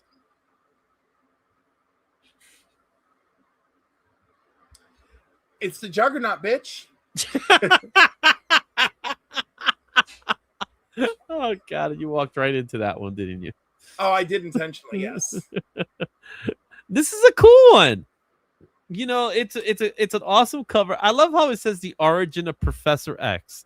Now, if I'm not mistaken, I get this origin stories and all that stuff, but what I remember specifically coming from Stan Lee's mouth was that when it came to the mutants, they just were. I just put in a purchase request for that page. Oh, really? Yeah. Look at him. Because it's from the inker. He doesn't really want much, so I'm like, let me get that. Okay. He wants like, who's this guy that wants to buy this page? Oh no, there's a section for comments, and I'm like, it's me. I'm on that page. It's like, because that's me. I'm in the page. All right, let's get back to this. Ignore your purchase right now. I mean, it's a Juggernaut. I mean, like, you know, guys, I don't know how much excitement I can drum up. I mean, we love the Juggernaut. I love the X-Men. It's a 9.4 for a 1965 X-Men book. Yeah, I can That's guess red. 10,000's gonna happen. You know, that's red too. It's Grail level. It's Grail level, right? Mm-hmm. So yeah, I mean, this checks all my boxes. There you go. All right, we're on to our last. And I would let the editor sign it. Well, who was the editor back then? Well, Stan, I believe, and somebody else. But Stan edit his own stuff like that? There was somebody. I feel like it was Stan and somebody. Could have been Larry, his brother. Could have been Larry. Could have been. You know. All right. Golden Age, 1938 to 1956. Come on, man. You have not been able to hit any of those. I want to go with Captain Marvel. See, I was going to let you slide by trying to at least figure out the title. Maybe not the number, but the title. I said Captain Marvel. Captain Marvel Adventures. You went to Captain Marvel. I could go to Captain Marvel, but you know, but you were wrong. It was Action Comics 23 in 1920. First Lex Luthor. Oh wait, that's the Lex price. Luthor. The price is wrong. That's not the price. Yeah, I bet. And the first mention of the Daily Planet. That's not the price. Damn it. And I thought I did it. So now I gotta fix the price. I'll get you the right price. By the way, the early issues of X-Men were just Stan Lee editing Stan Lee. Well, and then later, issue 20 further, it becomes Roy Thomas. There you go. So that's Action. Pops. Which Action was it? 23? 23. I'll get you the right price. It wasn't $1 million. What was the CGC rating? I'll tell you right now. So the image is correct. So, I took the image off. My apologies. So that was yes, there he goes. Now I got the right number. Give me a second while I get it for you.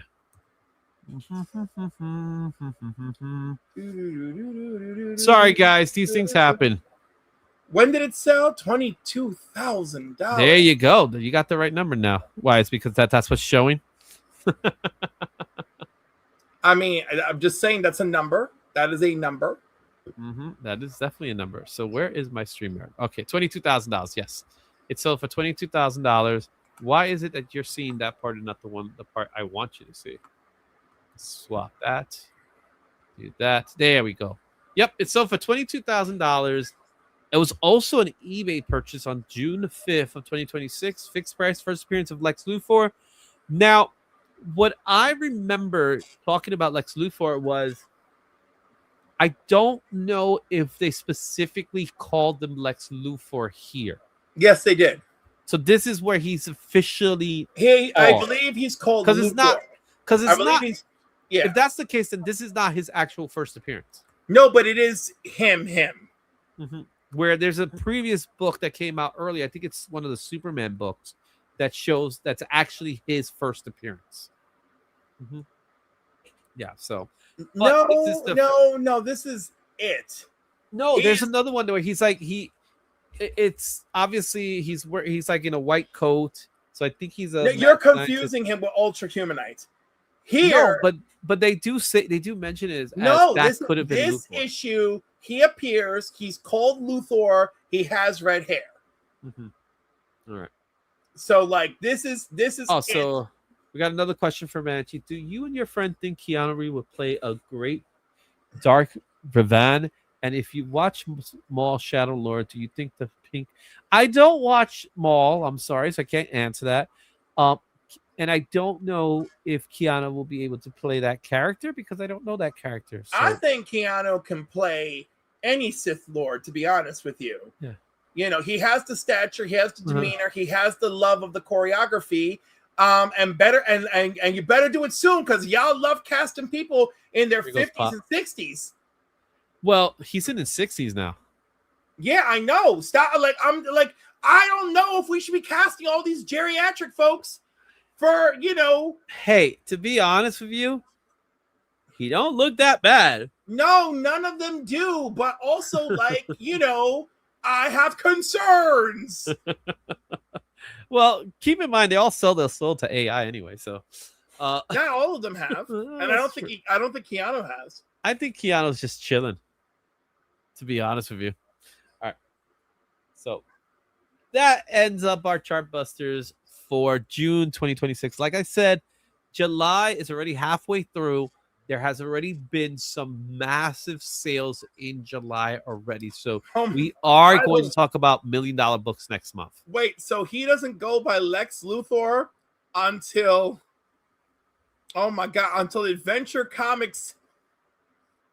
I'm telling you, man. Oh my! So all right. So we find out that he is Lex Luthor in Adventure Comics 271 when it's the Superboy Lex Luthor origin.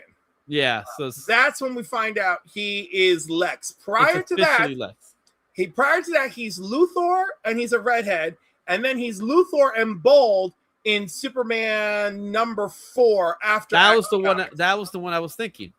Right, he becomes bald. So we get Luthor, then we get bald Luthor, then we get young Lex Luthor in that order. There you go. All right, cool. Thank you, everybody, for watching this month's Chart Busters. Like I said, July 2026. I promise you, we are already going to have $1 million books in that list. So be on the lookout. When it happens, we're going to do it. Usually we do it in the first week of the month. So be on the lookout for that one. So that should be a fun one. All right. So Cliff, we still have 2 to go, don't we? We haven't been able to come up with the last 2 books for Come on, chat. You can do this. Put a smile on Izzy's face. We still got to do it, don't we? We still got to get that last 2 books. Maybe they just don't want you to fill the box this month. Oh, it's a good box. It's gonna be a great box because we don't know. They may not know that. I got some stuff waiting in the wings. So, there it is. We still need that 3X, and we need the IzzyVerse logo. So I got the 2 books waiting right here. They're waiting right there. 2 books that we're gonna add. It's so far this is a very light box because we didn't get to do it last week. So the box is light. So I'm thinking I might make it a little bigger just for the month. So that's how it is. That's what I'm thinking. Because I have some cons that I'm going to be going to very soon. So whenever I go to a con, it gives me an opportunity to do some things. And there we go. Nerdy Geek with the $2. Thank you, Nerdy. Nerdy. All right. So before I hit the 3X, do you want to take a stab at what it could potentially be?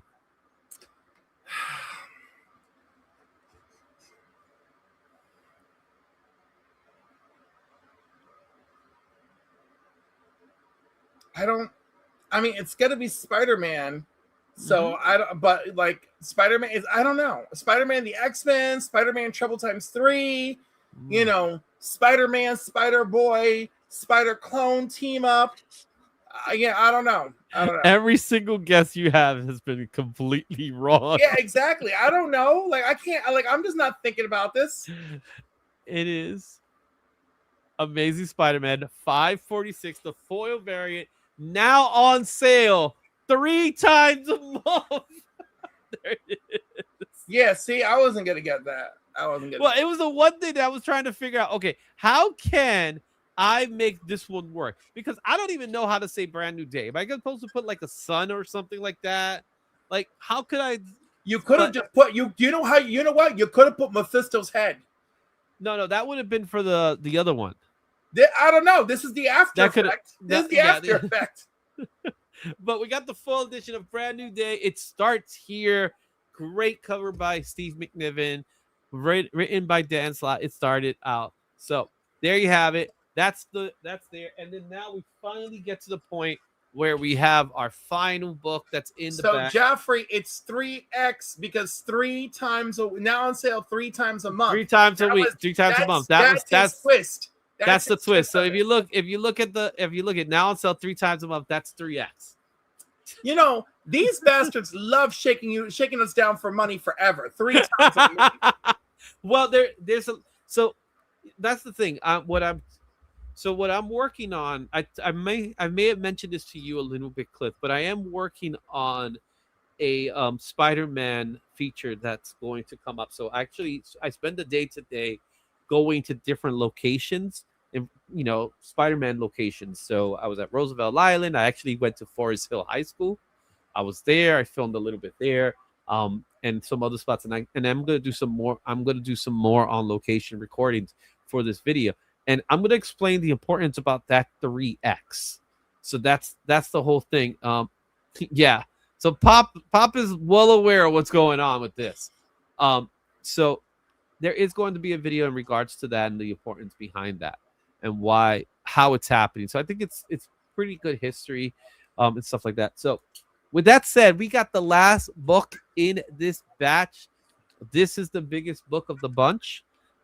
It really is the biggest book too. It's kind of thick. So one last one. We'll leave it there just for now. If not, we'll put it for next week if no one does it. And then that'll be the big book for next week if that's the case. But I would like to put it for this week because then next week will be another big book. So we'll see. All right. So I'm going to stop sharing this for the time being. All right. Oh, look at Statue of Liberty is where him, the Human Torch, used to meet. Yeah. So yeah, that's the nice thing about living in New York. I get to go to these spots and say, this is a Spider-Man location. This is also a Spider-Man location. So that's pretty cool. So now let's go into, so I'm just going to close this out for now. And I'm going to open up our new one. Let's see here. All right. So remember, we need that one more. It keeps, I got to change this thing so I can swap the view. All right.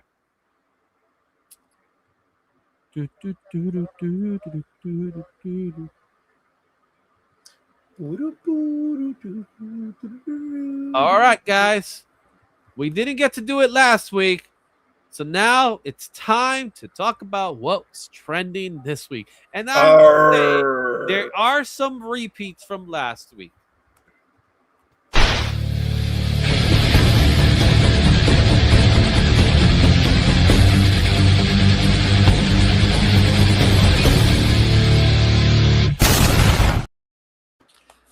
The top trending comics for the second week of July. Unfortunately, we didn't get to do one for the first week of July, but that's okay. We see a lot of repeats. from what we see right now, Cliff, go ahead. All Kick of them it make off. sense. The absolute Batman train is still chugging. You know, GI Joe. That's a fly cover, but and that alone should give it some love. Mhm.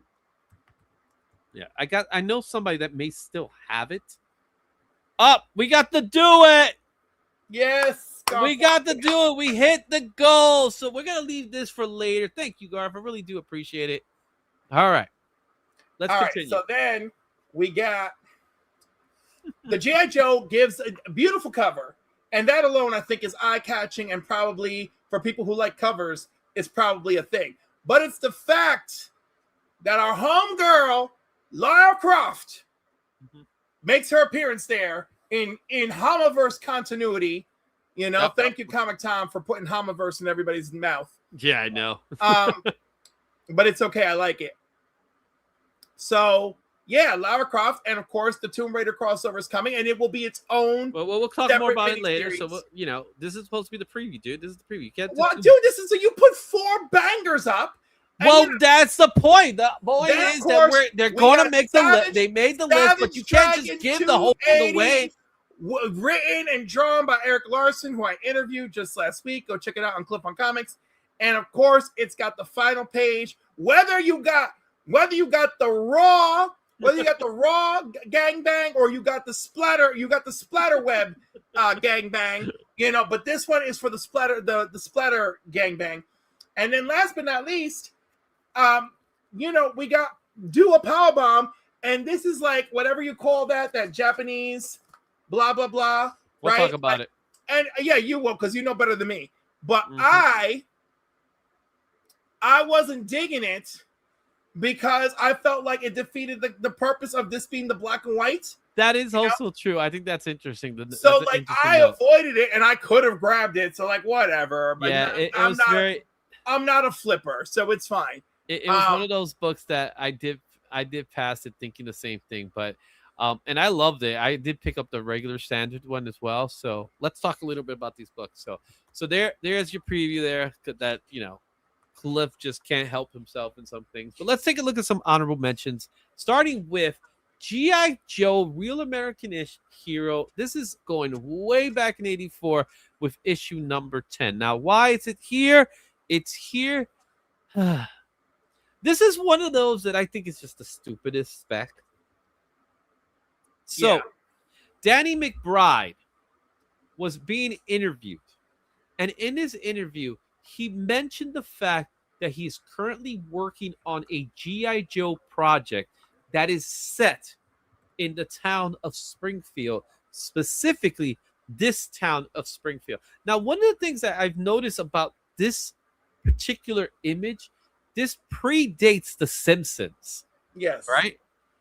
But that house looks like The Simpsons house, It kind of does. Yeah. right? So that's, you know, it's a location key. Do not pay mind. Do not overpay for something like this. Okay. The second one is Shadow of Maul. I know you talked about it a little bit. Star Wars Shadow of Maul. This is what they call the photo variant. I am against calling this a photo variant because it's not a photo. Yeah. It's an image from an animated cell or whatever you want to call them these days. So it's an animation image. This is a Star Wars animation image. That's what I'm going to call it. Moving forward, that's what I'm calling it. I'm not going to call it photo. All right. And then finally, The Rise of Apocalypse. This I do want to talk about a little bit because I've already seen the first 4 episodes of X-Men 97, and what they did in that last episode broke me, bro. I dealt with it all over again, man. Remember it from last year and now this one? Oh, I thought it was damn good. I don't know. Help I feel me, like that was- I rank Remember It higher. I rank Remember It I higher. do because we care more about Gambit. Let's be honest, we care a little bit more about Gambit. But what Apocalypse did to Magneto, and then having Charles experience that, And Charles is just trying. He's at the point that screw it. I'm gonna call him the biggest piece of crap I could think of. Yeah. And then it's a shame because like your mom did the right thing by I was like, dang. Like he just wanted to be killed, didn't he? He was just asking. And then he's killed. like, that was that moment. the mighty don't step on insects. Yeah, that line was just like, oh. I know I got the line wrong, but I just loved it. No, yeah, you're right. It's one of those lines that it's just it's a mic drop moment where Apocalypse just drops the mic on him. Literally at that moment, it's just no. It is only a coward would step on an ant. Yeah, only a coward would step on an ant. And I just stood there like, damn. Look at this. Pop's a little late to the party, man. We've talked about that earlier. So when you hit the rewind, Pop, you'll hear our thoughts on the casting. Well, it's not actually official, so keep that in mind. It's not made official. It'll probably be made official in San Diego, though. Hopefully not that. Hopefully not that. Yeah, I think it's a foregone conclusion. So this is my opportunity to talk a little bit about X-Men. From the 4 episodes you've seen already, which one stands out for you? The X-Force episode, actually. I agree. I like it. I have a lot of love for the X-Force episode. I like it. The only thing I have about I'm against with that episode, first of all, the opening credits. That was awesome. And you kind of knew they were going to do it. Like, I felt like I knew this was going to happen. You're holding the opening credits against it? No. I'm saying No, what I'm saying, I felt like I knew that was going to happen. I thought it was something they could do, and I loved it. Because the way they've been dealing with these credits beforehand, it was one of those things for me. It was like, the credits are based on who's actually in the story. Don't forget, in season 1, they played with them credits nonstop. Yeah, that's the point, and that's why I knew they were kind of going to do that. But I love the fact that they got the X-Force logo. They kind of threw a little metal into that theme song. Yeah. This is the only gripe I had about the X-Force. My only gripe, and it's very minute, is I wanted the original X-Force. I wanted Cannonball. I wanted Shatterstar. I wanted Thunderbird. I wanted Pharaoh. I listen, we got the Rick Vermender team, and I was happy with that. Yeah, which I'm fine with, but to me, my X-Force is you that know what? original. That is the least of my complaints. Do you know what? No, like I said, it was very minimal to me. I think it was very minimal. Do you know what my complaint was? Yeah. Why did Archangel need a gun? Especially when he my has complaint. Well, and you know what? They gave Jubilee some love, man. They gave Jubilee all the love. Mm-hmm. So I'm excited for the next episode, which I believe drops today. Probably in the next 10 minutes it'll probably drop. I'm gonna double check. But for me, I think it's gonna be fantastic. So far, it hasn't disappointed yet. So I'm super excited for it. This one, they're gonna go back to how Wolverine's getting his claws back. Even though I think they kind of messed up there. So far, they messed up the Wolverine side of the story because at the end of season 1 he kind of like ran away, but somehow he just came back, and they never really addressed that. Like they didn't address him going feral. So we get into the new season, and he's like, I'm already kind of over this. Yeah. You know what I'm saying? They didn't address that part. And I think that's kind of the critique I'm having is like a lot of things are being rushed through rather than show me how Wolverine's feral. Like right now, he's like, oh, I'm on a mission, and that mission is I'm going to get my claws back. I want my anonymity. So, because pretty much at the end of the issue, I call it issue. End of the episode, we'll probably get him with the claws back because it's already there. Now, what I'm curious is what will the opening credits be like for this episode? Are we gonna get Captain America and Black Widow? Oh, I hope so. Tell me that's not gonna be cool. And then also, are we going to get Weapon X characters? Possibly. Are we gonna get a Deadpool? Could that be a I possibility? don't know That just about kept that. quiet. They kept quiet. Why not? No, He's I'm not bringing saying back it's the old impossible. team. I feel like we might. I feel like we might see Omega Red first. That would be cool if we get an Omega Red. But we've seen Omega Red in the animated series before, so it's not like new. I know, but what? It would not Territory. be fun to see him in a flashback. Oh no, I'm okay with that. I'm sure we'll get Sabretooth somewhere along the lines.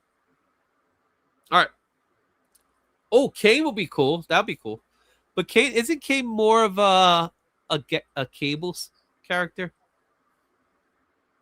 I don't know. I feel like he's all around. All right. Okay. Let's go into this top 10. All right. Coming in at number 10, our first book of this list has to go to Savage Dragon 280. We're looking at the Brett Booth variant here. This is such a gorgeous cover, bro. Brett Booth and Live Say together on this. Yep. I love it. I love $15. $15 is the last recorded sales. This book goes for $20. That's the fair market value right now. This book came in number 2 for cover price. 7-day, 30-day sales, 19 sales within the last 7, 33 within the last 30. Hype level of this book is at a medium. I think when it comes to this story, this surprise, it was shocking during its reveal. However, after a while, it's going to cool off. I think it's already starting to cool off. But this cover specifically, it is absolutely beautiful. Also important to know about this one is a cleaner version of that final page. Right. This is the non web splatter. Yes. Yeah. So but I told him, I said, wow, with the more, I was like, for the more graphic one, you really had to make you really had to make it look like spider webbing. You really had to do like a little throwback. Mm-hmm. Yeah, it is pretty funny though when you think about it. But again, nothing new when it comes. If you know Eric Larson stuff, there's nothing really new about it. But this is a great book, and yeah, Backlash was great, right on, Pops. Yeah, but we all know it was a Wolverine bite off. All right, moving on to our number 9 book. It goes to Final Boss number 1, the Tyler Kirkham. This came out from Image Comics. $35 near mint. It's the last recorded sales. $36 is the fair market value. $69 for a 9.8. As far as trending list goes, number 9 for Key Collector, number 5 for CBSI. 7-day, 30-day sales. 8 sales within the last 7, 61 within the last 30. Hype level was at a medium. Tyler Curtin he's been starting this thing where in San Diego, he's going to reveal what's the big secret. The big secret is... I cannot wait. I'm so excited. It sounds like a video game.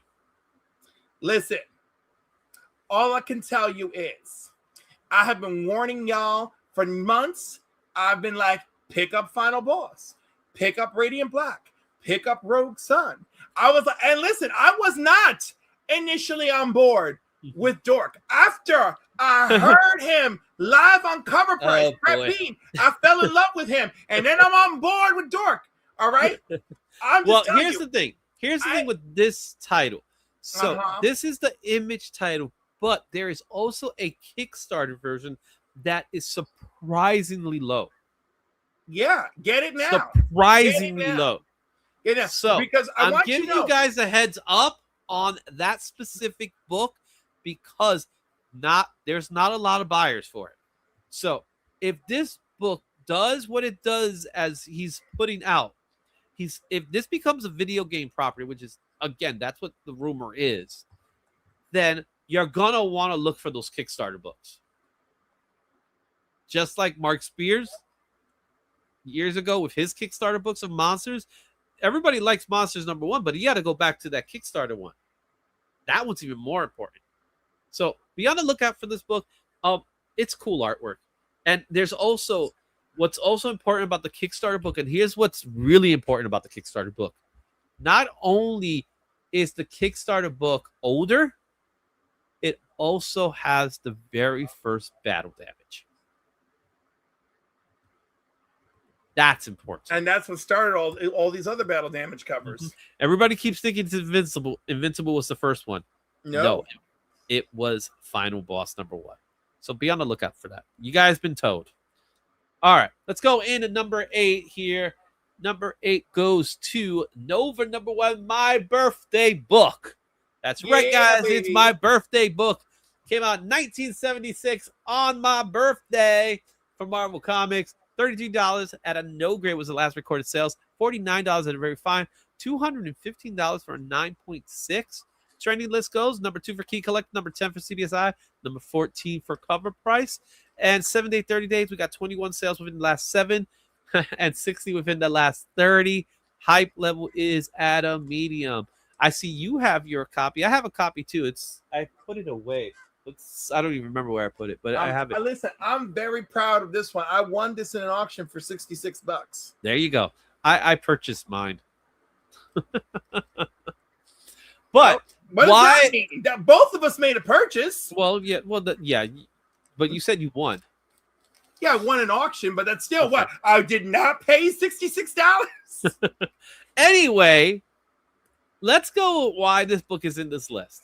Do you know the reason why? I know damn why. Because the same dude who's been working on this let out that they're still talking about it. He's still working on it, and it's back to being a movie.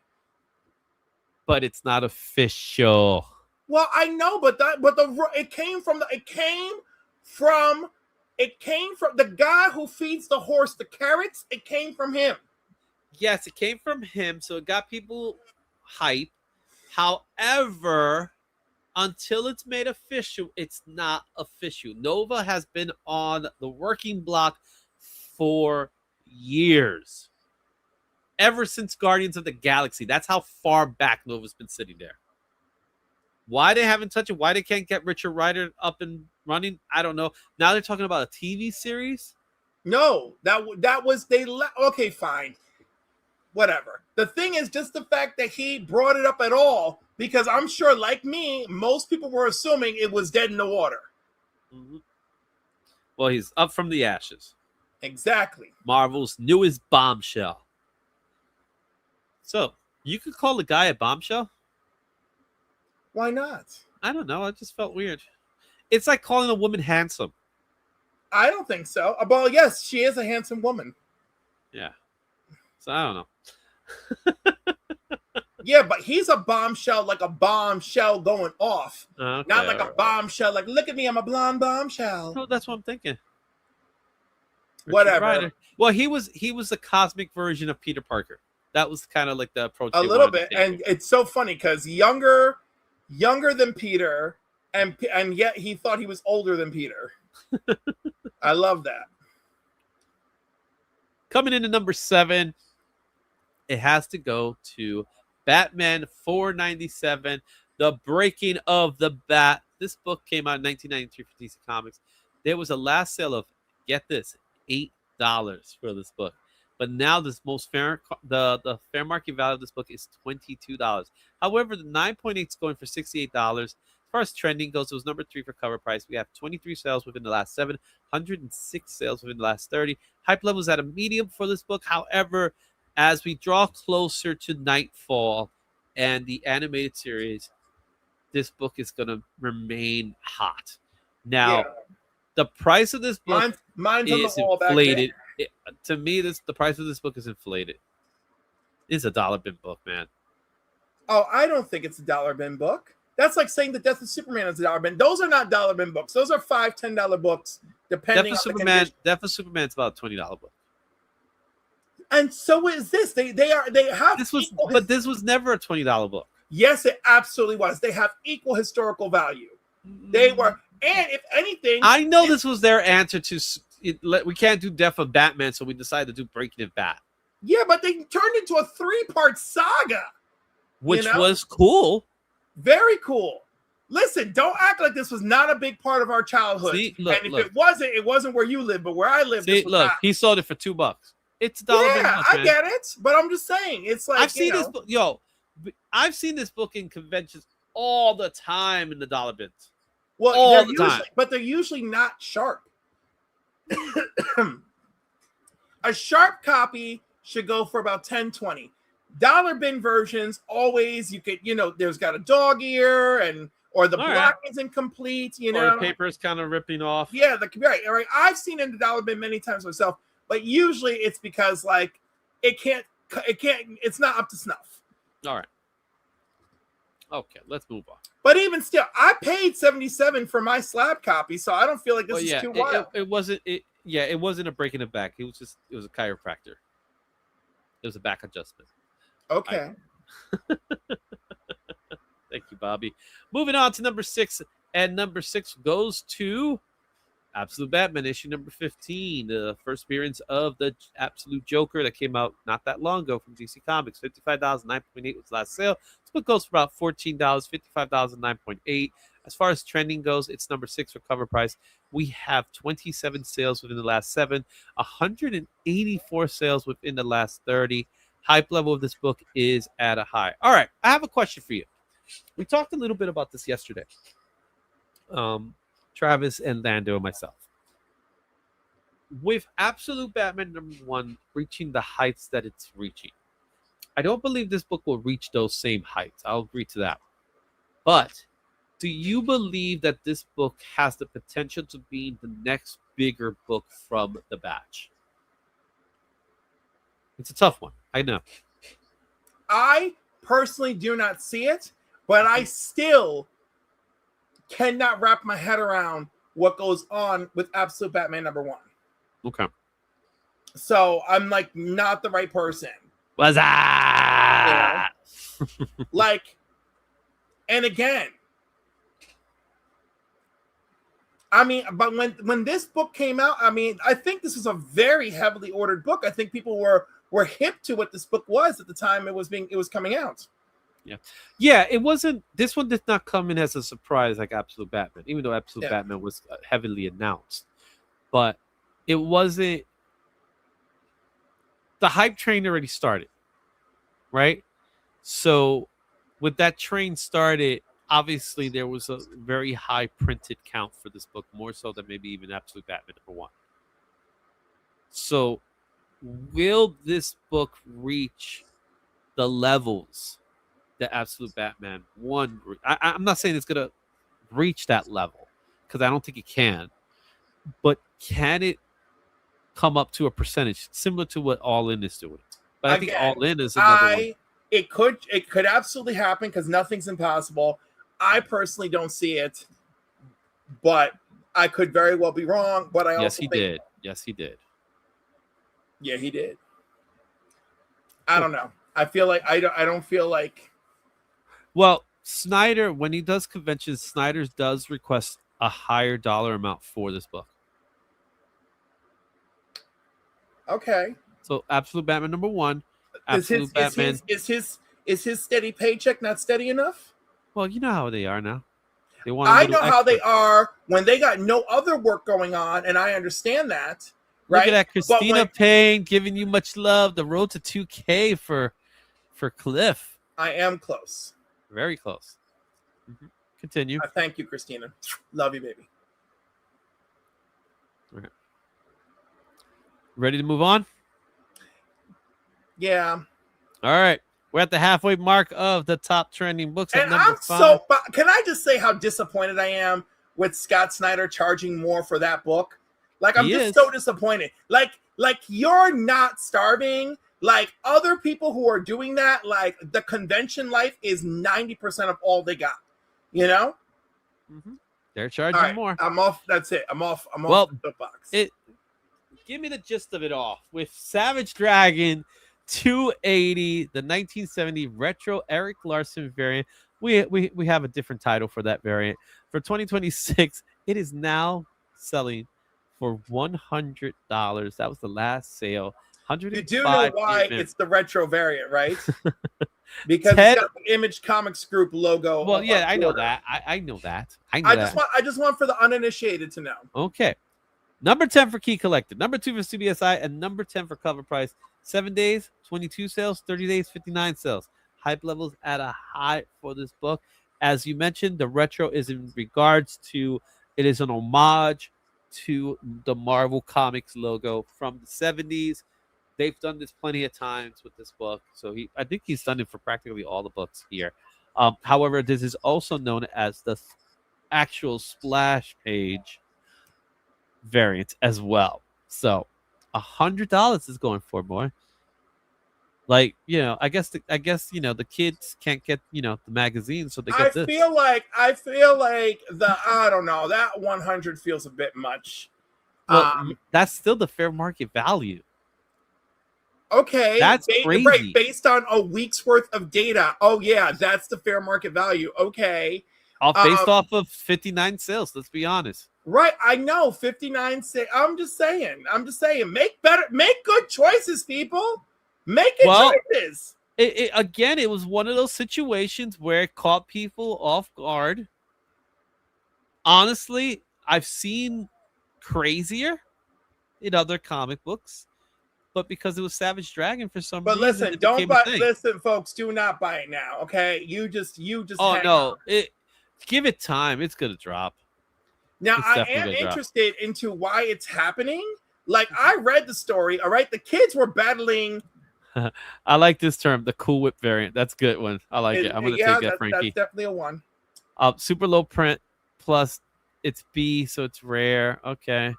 What's Nerdy Geek doesn't know what this is. I think Nerdy Geek knows. I think your Nerdy Geek knows. If you don't know by now, then there's a 4-way on the last page, and it's a splash page, and you could get it extra splash or no splash page editions. This one's got the extra splash. You could get it NC-17 or you could get it X as it gets. Yep. and it's a 1X, okay, by the way, because you don't see any dong. It's just implied. You like, honestly, you really don't see anything. But one thing I did learn is that it's extremely hard to find that image online. Yeah, that's surprising considering how much I actually have seen it. Yeah, so oh, please, Bobby, please don't do anything with this issue. And yes, it is an interior variant, which I mentioned that before too. All right, let's go to our next book here, coming in at number 4. And that goes to Absolute Batman #1. It's from DC Comics. $560 was the last sale at 9.8. Most common is $257 for a near mint, $555 for a 9.8. However, we are seeing prices go up as high as $600. It was number 4 for CBSI. 7-day sales, we got 49 sales within the last 7. 30-day sales is $375. It still performs really well in the aftermarket. Hype level is at a high for this book. I was able to find mine, and I put it on an orange comic capsule, which I love. Nice. Yeah, it's double signed, so I will eventually get it graded. So that's something I do plan on doing for this book here. But I'm excited for the animated series. I think we talked ad nauseum about this book already, but it's still climbing, bro. Do you think this book could hit 1,000? This book has hit 1,000. No, it hasn't. In official sales, it hasn't. Nope. So that's good. Variants have hit 1,000. Which variants? Multiple variants. Well, no, but like which ones? The 1 in 25, the 1 in 50, like the Akira. Oh, that's BS because that's like not even one of the original printings. But it's still a variant. Also, the one that really hit, which we remember I said when it comes to July for the Chartbusters, we're gonna see an Absolute Batman in the Chartbusters. Sure. So the San Diego ash can foil went for 5 digits. Oh, that's unfortunate. Yeah, I think I read something about that. It's signed. Okay. The Mark Brooks went for 4K. Scotty Young also. That was an exclusive from Scotty. They're hitting the mark. I'm curious about if this one's gonna hit 1,000.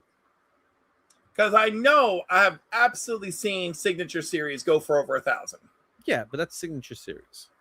I'm talking about the actual book as is. I don't think it should because the Mark Brooks cover is over. Okay, interesting. I really don't think it should. There's so many of these out there for a modern book. I feel like it's a lot. I don't know. I have been wrong at every turn with Absolute Batman. We'll probably take a look at this within a year and see what happens. Exactly. I look forward to a year. The only turn I haven't been wrong about was I was on board for Absolute Batman Annual 2025. I was on that. Yeah. So cool. Let's move on to number 3. And number 3 goes to G.I. Joe, a Real American Hero, 330. This is the 1 in 10 Stephen Beach Gears of Joe variant. We have it. It just came out last week. 46,000 near minutes, last recorded sales. That's crazy when you think about it. Most For a common 1 is in 10. $39. As far as trendy list, number 8 for Key Collector, number 7 for CBSI, number 4 for Cover Price. 7 days, 30 days. We got 47 sales, 53 sales within the last 30. Hype levels at a high. You got it, Nerdy Geek. Lara Croft, I don't the think Tomb Raider. After everything else we've seen, I don't think this is crazy at all. It's a 1 in 10. It's a gorgeous cover. It really plus is. the surprise of Lara Croft in the Hamaverse. It's like ding, ding, ding, ding, ding. What's interesting for me is that she was introduced inside the Hamaverse and not the Energon universe. I don't feel she has as strong a place in the Energon universe. Well, it goes back to the Void Rivals, right? Remember Void Rivals number 1 when we got the surprise of Jet. What's his name? Jet's. Why can't I remember his name? It's yes. There's a Jetstream. Yeah. Jetstream, right? We get the surprise of that character. I'm sure DVH will correct me if I'm wrong. Jetpack, I don't know why I can't remember. Jetfire. Thank you. I told you about Doctor was going to correct me. Thank you so much. I'm the wrong. Thank you, DVH. You're the best because I'm Thank you. the one. Because I knew it was Jet. I was like, it's got to be just Jet something. So we get that surprise, and Jet Jaguar. We get the surprise for the launch of the Energon universe, and then eventually we start seeing G.I. Joe characters, and with Tomb Raider, and then we get Rom most recently. Tomb Raider, Lara Croft they're going to do a team up together. I know that much. They're going to do a team up with G.I. Joe, so that's nothing new. So that's already been announced. However, this was a surprise they put her into this series, where now she's a character within the Larry Hamaverse of it all. That to me I find interesting, because if she was in the Energon universe, would it cause a bigger stir than this one? I think it would cause a bigger stir. I also think it would probably cause bigger issues as far as because they're not Hasbro properties. Well, yeah, I don't know the ins and outs of these. She's deals, she's not a Hasbro property. No, but I don't know the ins and outs of his Energon deal, and also from an aesthetic place, I don't feel she suits the Energon universe. There's too much going on there, far outside the scope of Lara Croft. Lara Croft Adventurer inside the scope of just the Hamaverse G.I. Joe world, I think, smart move by Larry. I think it works a lot better. I think there's more to offer there. She's in a real world. She's a real world adventurer in that world.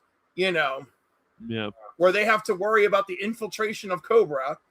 All right, so let's take a look. Well, Lara Croft will be a better fit for Action Force to UK shows. Yes. All right, moving on to our next book at number 2. That goes to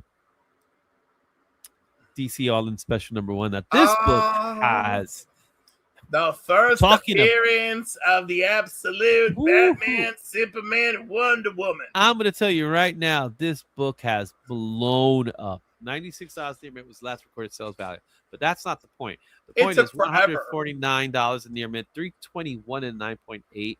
Trendy list goes is number 1 for CBSI, number 7 for Cover Price. 7-day, 30-day sales is really high with 41 sales last 7, 154 within the last 30. Hype level is at a high. It's a book that I think we keep talking about week over week. So it's kind of weird that we keep talking about, say, hey guys, why are you sleeping on this book? No one's sleeping on this book. They haven't been sleeping on this book for a while. The problem is that those people that don't watch the spec shows like this one are now gravitating towards it. Or maybe those kids that are absolutely stuck with Absolute Batman number 1, they're like, oh, this ain't the first appearance. I want to find the first appearance, and I'm going to spend all this money for this book. as you know, and I've mentioned this countless times, I gave these books away. I must have put like 6 copies of this book. Listen, and I can't tell you how many months Absolute Batman #1 sat around the comic shop doing not much. And this one's doing even more. Well, now, but I mean, Even like, then. yeah. Well, whatever. I don't know if people are that interested. It's has momentum now. So this is a good question here. I like this. Not counting Absolute Batman's Ash Can as the first appearance. So the Ash Can, theoretically speaking, is the first appearance. It is. However, it's an Ash Or Can. is this the first appearance? This is the first official first appearance. Right. Right? So it's kind of like Malibu Sun, for example, with Spawn. Yeah, I get it, but it's semantics, you know? Yeah, I agree that the Absolute Batman Ash Can is probably the key of them all, the grail of them all, and it should be, because it was the first introduction of the character in any landscape. Officially, this becomes the first appearance. So officially speaking, this is the first appearance. But that book came before this one. So, and it was a preview. It's a preview. But then again, do you do the same thing with the Amazing Spider-Man book, with the first appearance of Miguel O'Hara, Spider-Man 2099? That's considered a again, like, I like, people are like, oh, if you buy this one, it's this, but oh, if you have the solicitation, that's the first Miles, and like, so, whatever you need it to be. So Mark, at the time, if this is real and you are selling this book, what is your price tag?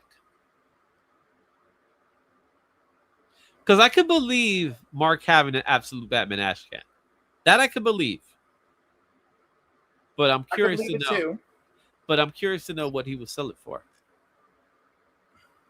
So, Mark, let me know in the chat. All right. Let's go into our #1 book of the week. At this point, I'm sure you know what it is. Can you tell me what it is? Is it All In Dark Side? No, it isn't. Remember, I'm surprised. It's not All In Dark Side. It's Dual Powerbomb, Black and White #1. You forgot about that one book, didn't you? I did. All right. Came out for Image Comics. $30 near mint was last recorded sales value. This most common is $30. As far as trending goes, it's #3 for CBSI, #1 for cover price. 30-day sale, 7-day, 30-day sale, 75 sales within the last 7 days, 87 sales within the last 30. Hype level is at a high. Now, this is a homage to classic Japanese wrestling covers. That's why it's written in Japanese. Now, to your point earlier, this is Dual Powerbomb Black and White. So the interiors are black and white. And the cover is color. It's not a black and white. So does that hurt it for you? Does that hurt it for you personally? Oh, it hurt it for me. It hurt it for me personally, but like, again, I am only all about Dual Powerbomb because of the story. It has nothing to do with my relationship, lack thereof, with wrestling or any of that. So I just grabbed the cover that appealed to me and ran with it. Yeah. I have one. I did a whole video. I didn't get to see the whole video. I've been very busy in the last couple of days. So dude, that video is old AF. I didn't get to see it. Like, whatever. It's been a long time, bro. It's been a long time. Was trying to get people hyped for Absolute back then and was making fun of that. I wasn't making fun of Absolute Batman. I really wasn't. I enjoyed it. No, he's talking about me. You're different. You you know me. I was like, what you are were we not doing? on. You did not get in that bandwagon. Why is he even shaping? What is this dumbass cape thing? It was literally the day the Ash Can release. Yeah. Well, that's a good. Mark knows I watch his stuff, because I gotta be ready. It's been a while, man. We're talking about 2 years ago now. I don't give a damn. I gotta be ready to fight him when I have the strength. Yeah. We're at that point. Is a strong word. I'm at disliking. So I will go as far as with my conversations with Cliff in the last couple of years now. When it comes to Absolute Batman, he has softened. And what has softened him was the annual. What's the what? Was the annual. Oh, The the 20 angle softened me. Yes, it softened me. It softened me like a stick of butter in the microwave for 15 seconds. There you go. You know? That's Batman, what it was. Batman lighting bigots on fire. Woo! So before the annual, he was totally opposed to Absolute Batman. He didn't give a damn about Absolute Batman. He was more interested in Absolute Wonder Woman. And you did enjoy Superman too, right? I enjoyed Wonder Woman and Superman all the way. And Mhm. please, that clapdown that Superman brought on Shazam and Absolute. Woo! So here's the next question I have. What's the story with Absolute Flash, Green Lantern, Martian Manhunter? They're good. They're good. Martian Manhunter just ended on a high note. Okay. For all the people enjoying it, not the marks of the world.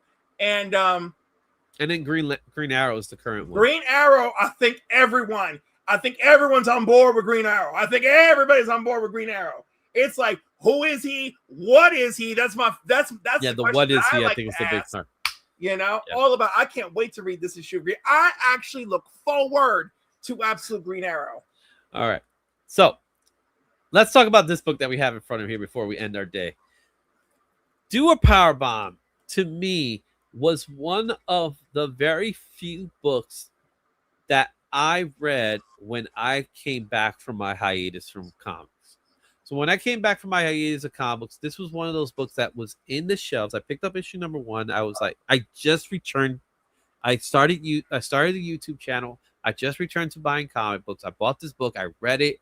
I was glued.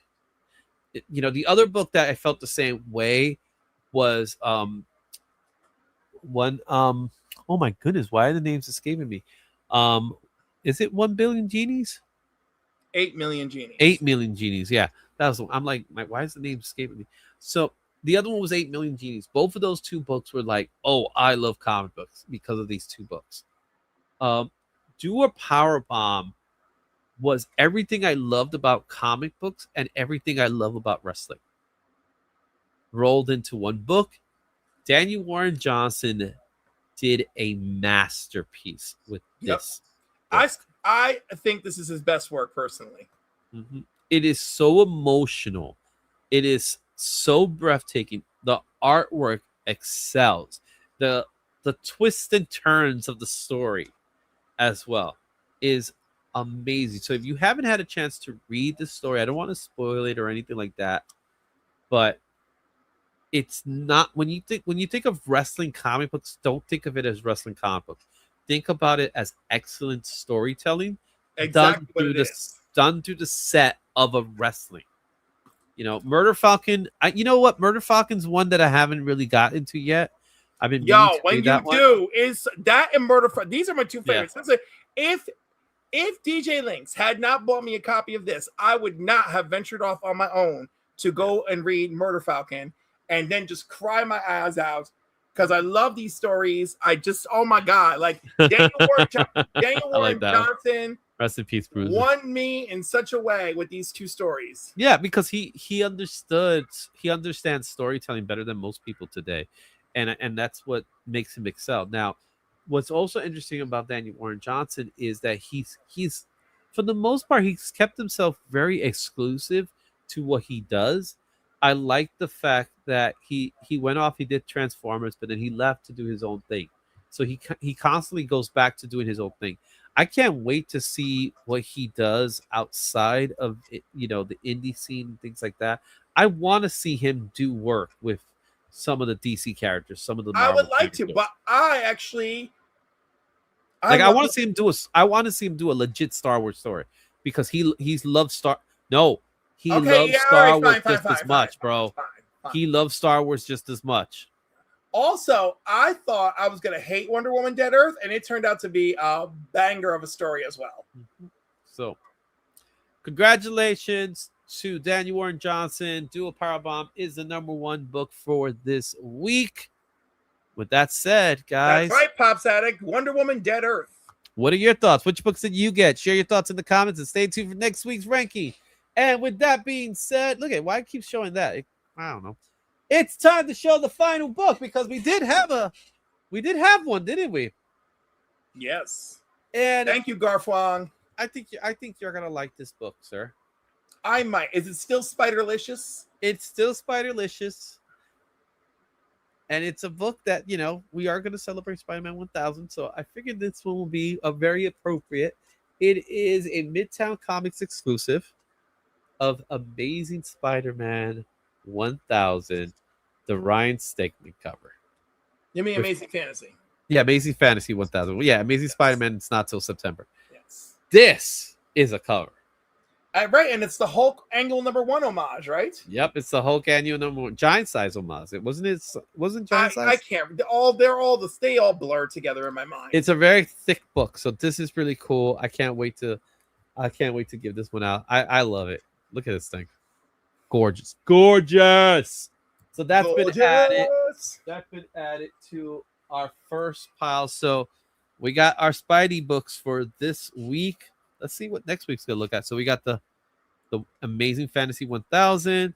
We got the Brand New Day foily.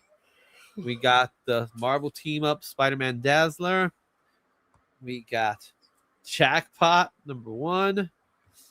We got Spider-Man 2099, the 100th Legacy issue 3. Yeah, I know.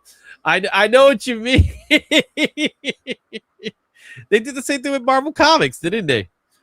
Like Marvel Comics 1000, like where are the other issues? Yeah, Marvel don't care about numbers like that. I prefer. Yo, that Frank Miller cover with Peach Momoka. Peach for Amazing Spider-Man? Yeah. It's interesting. At least she was able to fix it. Yes. They created something eye-catching together somehow. Well, he did the same thing he normally does, and she just went, nah, I'll take it. I'll fix this. I'm just happy she fixed it. I'm actually looking forward to that story. Oh, it's that time. It's that time. Cliff, let the world know what you're up to. You can find me on the Council Comics Sundays, Mondays, and Wednesdays. You can find me here at IzzyVerse on Tuesdays at 7 p.m. Eastern. The Council, 8 p.m. Eastern, Mondays and Wednesdays.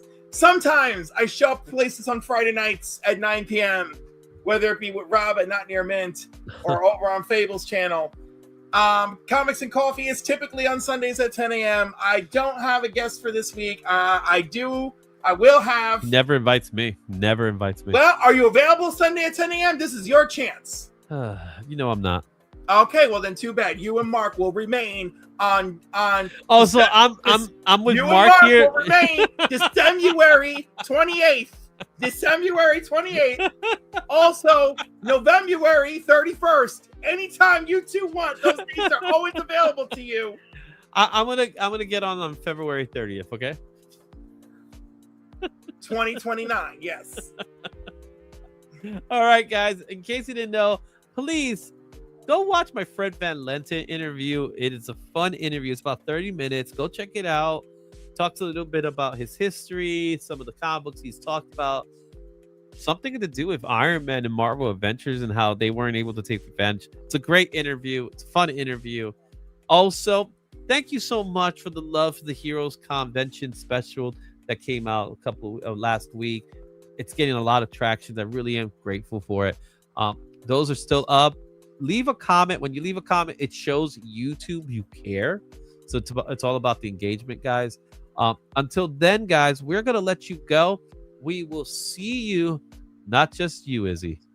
I've never been invited to anything with Cliffy. Look, Nerdy Geek wants to be invited to. I don't feel like that's true, but also you have an open invitation. I'm a charter member of Cliff's Black. No, he's the founding member of Cliff's. Actually, no, that's not true. Thank you, OK Thunder. That's not true because there are people on my blacklist who I won't even speak to. So Mark is very lucky. See ya, Papa. Good night, Papa. And I'll see you guys next week. Love ya. Excelsior.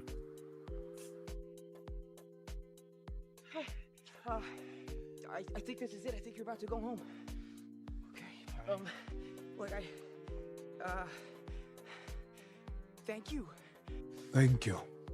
Thank you. Thank you. Thank you. Thank you. Thank you. Thank you. Oh, thank you. Thank you. Thank you. Thank you. Thank you. Thank you. Thank you. Thank you.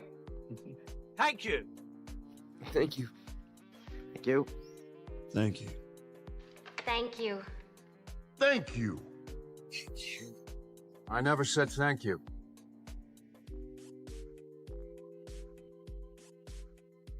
And you'll never have to.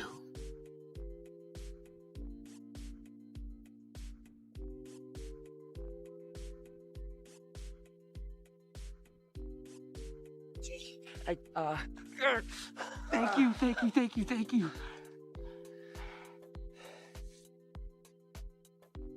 I guess I'll see you.